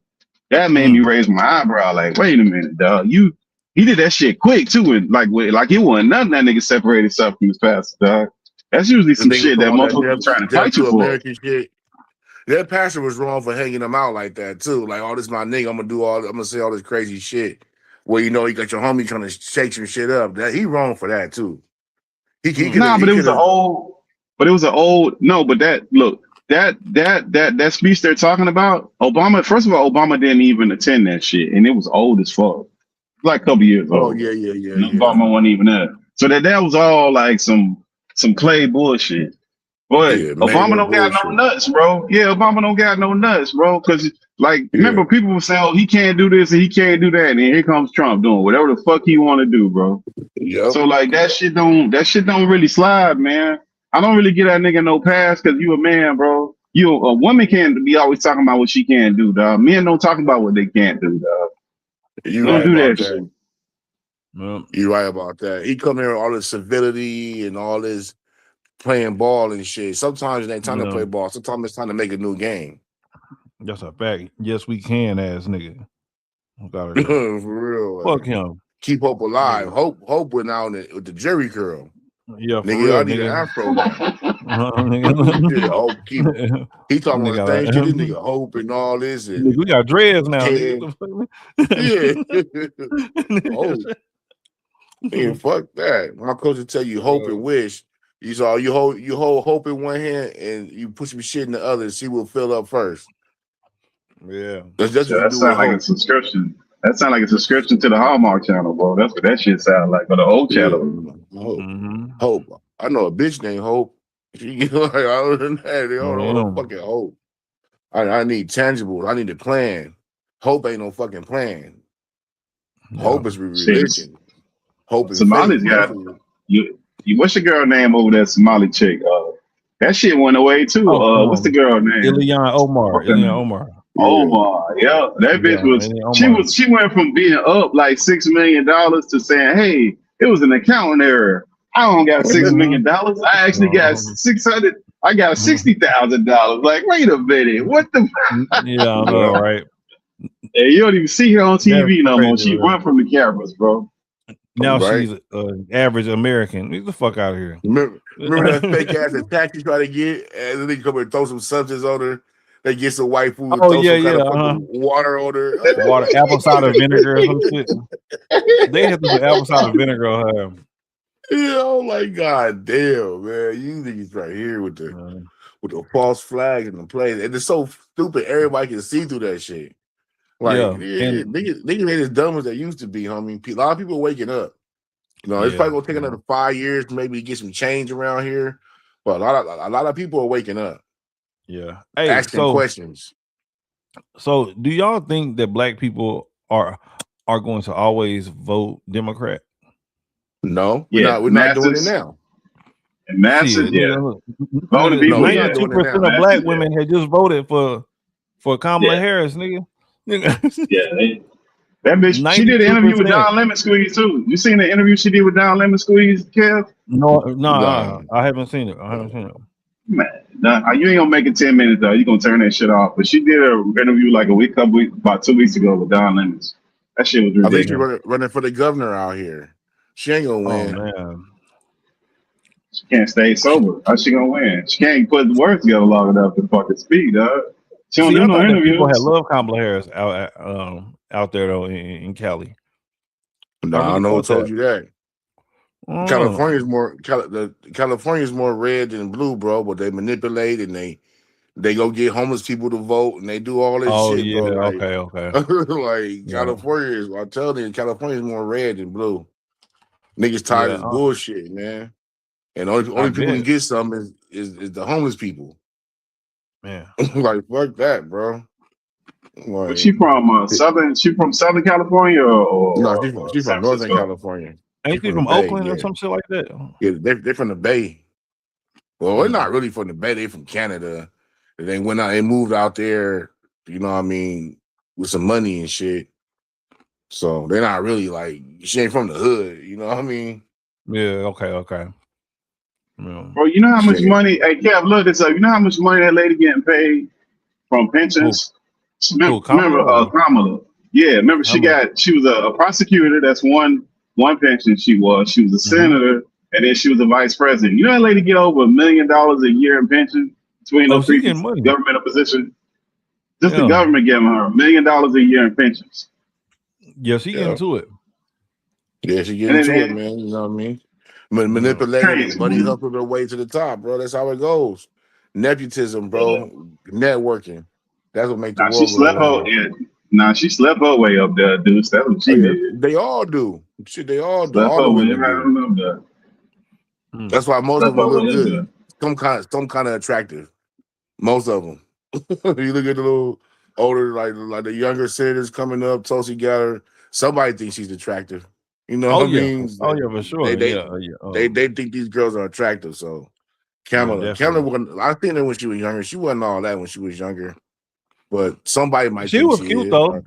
She was cute. Yeah, though. I didn't say she She's was all ugly. right. I just said she wasn't all She was all that. right. Yeah, she was all right. To some old 60-year-old senator that's trying to horn dog nigga, that's everything to that old nigga, man. He go horn dog her ass up, move up the ladder. Prosecutor, or old prosecutor, or old judge, like governor. Hell yeah, get into the office. You know, I was reading some shit the other day how they said that the CIA fucking sent Monica Lewinsky. Oh yeah, probably. You know how? Yeah, I was reading some shit. I gotta go down there. We probably do that on our show. They're showing how the CIA sent her to seduce this nigga, get close to this nigga and shit, and get it on there. Come on, she spit it on her dress. Yeah, right. That bitch And she kept that kept the shit in the dress corner. too. That She bitch kept kept the that dress shit in the with the cum corner. stain on there, bro. Come on, man. Yeah, come on, bro. So this shit's all tricky, man. Shit's all tricky. That's why Israel gets so much love. They got all the receipts on every fucking body.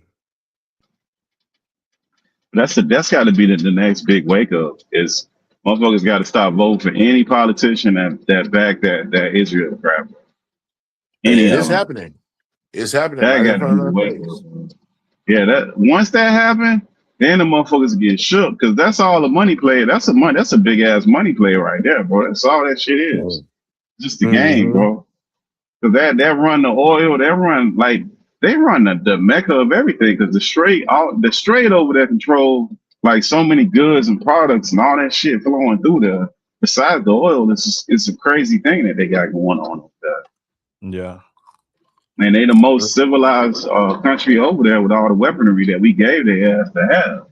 And they just do all our bit. So once people wake up from that, and we can maybe get a little free from this shit. Until then, bro. But people dumb, bro. They listen, man. People was just arguing about Cardi B, and they keep up with motherfuckers like Cardi B, and people just be on dumb shit all the time, man, and ignorant stuff because they still love AB. They still watch all AB ignorant stuff. Like people love ignorance to a certain degree, bro. So, man, I'm pessimistically optimistic. I think that's like the non-voting crowd that's going on with that shit. A bunch of 16-year-old white boys and other niggas that's fucking around. I don't think that many people like really caring about that shit, man. We go into the real world. Like you in line at Walmart, ain't nobody talking about fucking, Cardi B and shit. They talking about fucking how high this bread is. You know what I mean? Mm-hmm, yeah. Like I don't think like none of that shit really moves the needle. They're just like social media algorithm shit. They play with that shit, put this shit in your face. So, but when life comes down to life, you know what I mean? We got people trying to pay for their kids' Pop Warner and how much the bread costs, nigga, how much gas is. I think that's more what's going on than what feeble shit talking about. So when it comes down to these voting time, like right now, midterm time, people are into that. You know what I mean? People are trying to see who's this and who's that. I don't really think people are so like low vibrational as the algorithm will make you think. I'm not dudes because remember that's who they went and got. Both parties went and got the rappers to represent black folks. That's who they got. They ain't get no great thinkers. They ain't get no Cornell. They went and got Meg Thee Stallion and all these old ratchet assholes. Yeah, and that's who they went and got. And that's why a lot of black people turned off by that shit. And then on the other side, they got Amber Rose, and then they got what's the bimbo name? The one who brother pedophile, the lady name, Nicki Minaj and all of them. Nicki Minaj, yeah. But these that's are who they people think. But these are people who are ridiculed by the voting black base. You know what I mean? And they're not bringing in anybody. And new, I mean, like that's what they think of it, and that's why that shit fell flat on their face. They wasn't invited back. You know what I mean? They're not doing that. They went on a victory parade. And shit, they try. You know what I mean? That's why everybody was so upset with Kamala because you have Beyonce and Megan Thee Stallion at her rallies and shit like it's a party, but you ain't talking about no real shit. Niggas still didn't know what her plan was. Niggas was that threw people off. That didn't get her any extra kudos or any extra push. That pushed people away from them. The voting base, at least, like, you know what I mean? Not like the young niggas or the young ratchets, whatever, or whoever they thought they were going to bring in with that. They don't vote anyway, so there's no point even talking to them. Right? You're not gonna convert them. It's a fact. Hey, fellas. Well, yeah, I'm getting sleepy, bro. I ain't even gonna lie. I'm tired than them motherfucker, man. That's cool, man. I see y'all on here. I'm bored. Yeah, man. Yeah, man. Well, I ain't gonna hold y'all, man. Hey, Deuce, man, you seen the UFO committee thing that they had too that they released that they just made too, dog? That's some new shit. Seen that shit? Y'all seen that? I didn't get into it, but I seen they did some kind of meeting or something on it.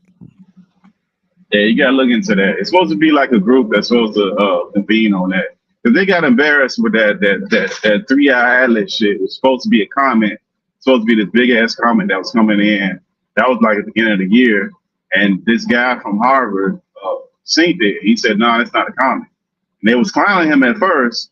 But then when he kept saying it, and they had all the typical, the typical dudes that come out and say the same typical bullshit.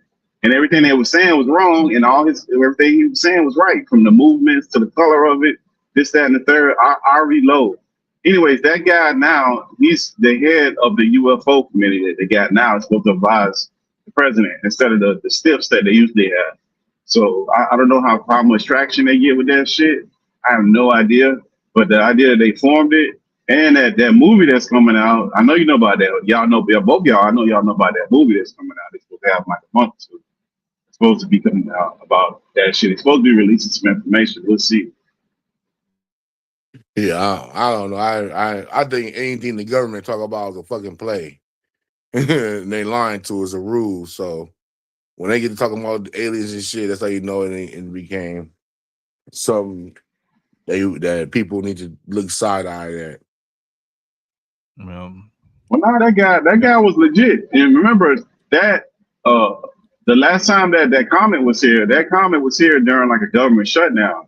So when we went on the backside of the moon, we didn't have no images. And they said, no, we can't send you all the images because we're on the government shutdown, so we can't process it. And then they did the same thing that they did like with this last moon shit. Everything was like still images. Like, wait a minute, where the fuck is the video at? Anybody ever seen any video from even that last moon shit they had, bro? Like, what the fuck is all these pictures from, bro? Like some AI generated fucking pictures and some shit. Like, I don't understand. Where's the fucking video, bro? Like, people really this dumb that they can't put this shit together? That's what I'm saying, bro. I don't trust it, man. Hey, y'all. You gotta be happening. For sure, bro. You trying to get out of here, man. I'm messing with you, bro. I'm tired, bro. All right, man. Hey, y'all fellas be easy, man. Be easy, Calvin. I'll let you on the next one, dude. Yeah. All right, y'all. I'll let y'all on the next one, man.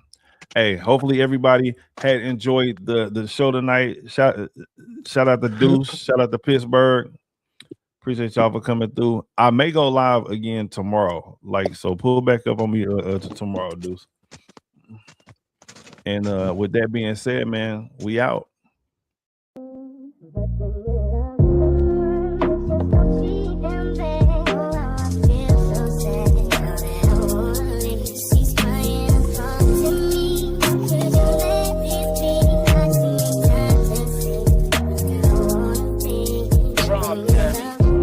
All the pretty bitches love Reese money.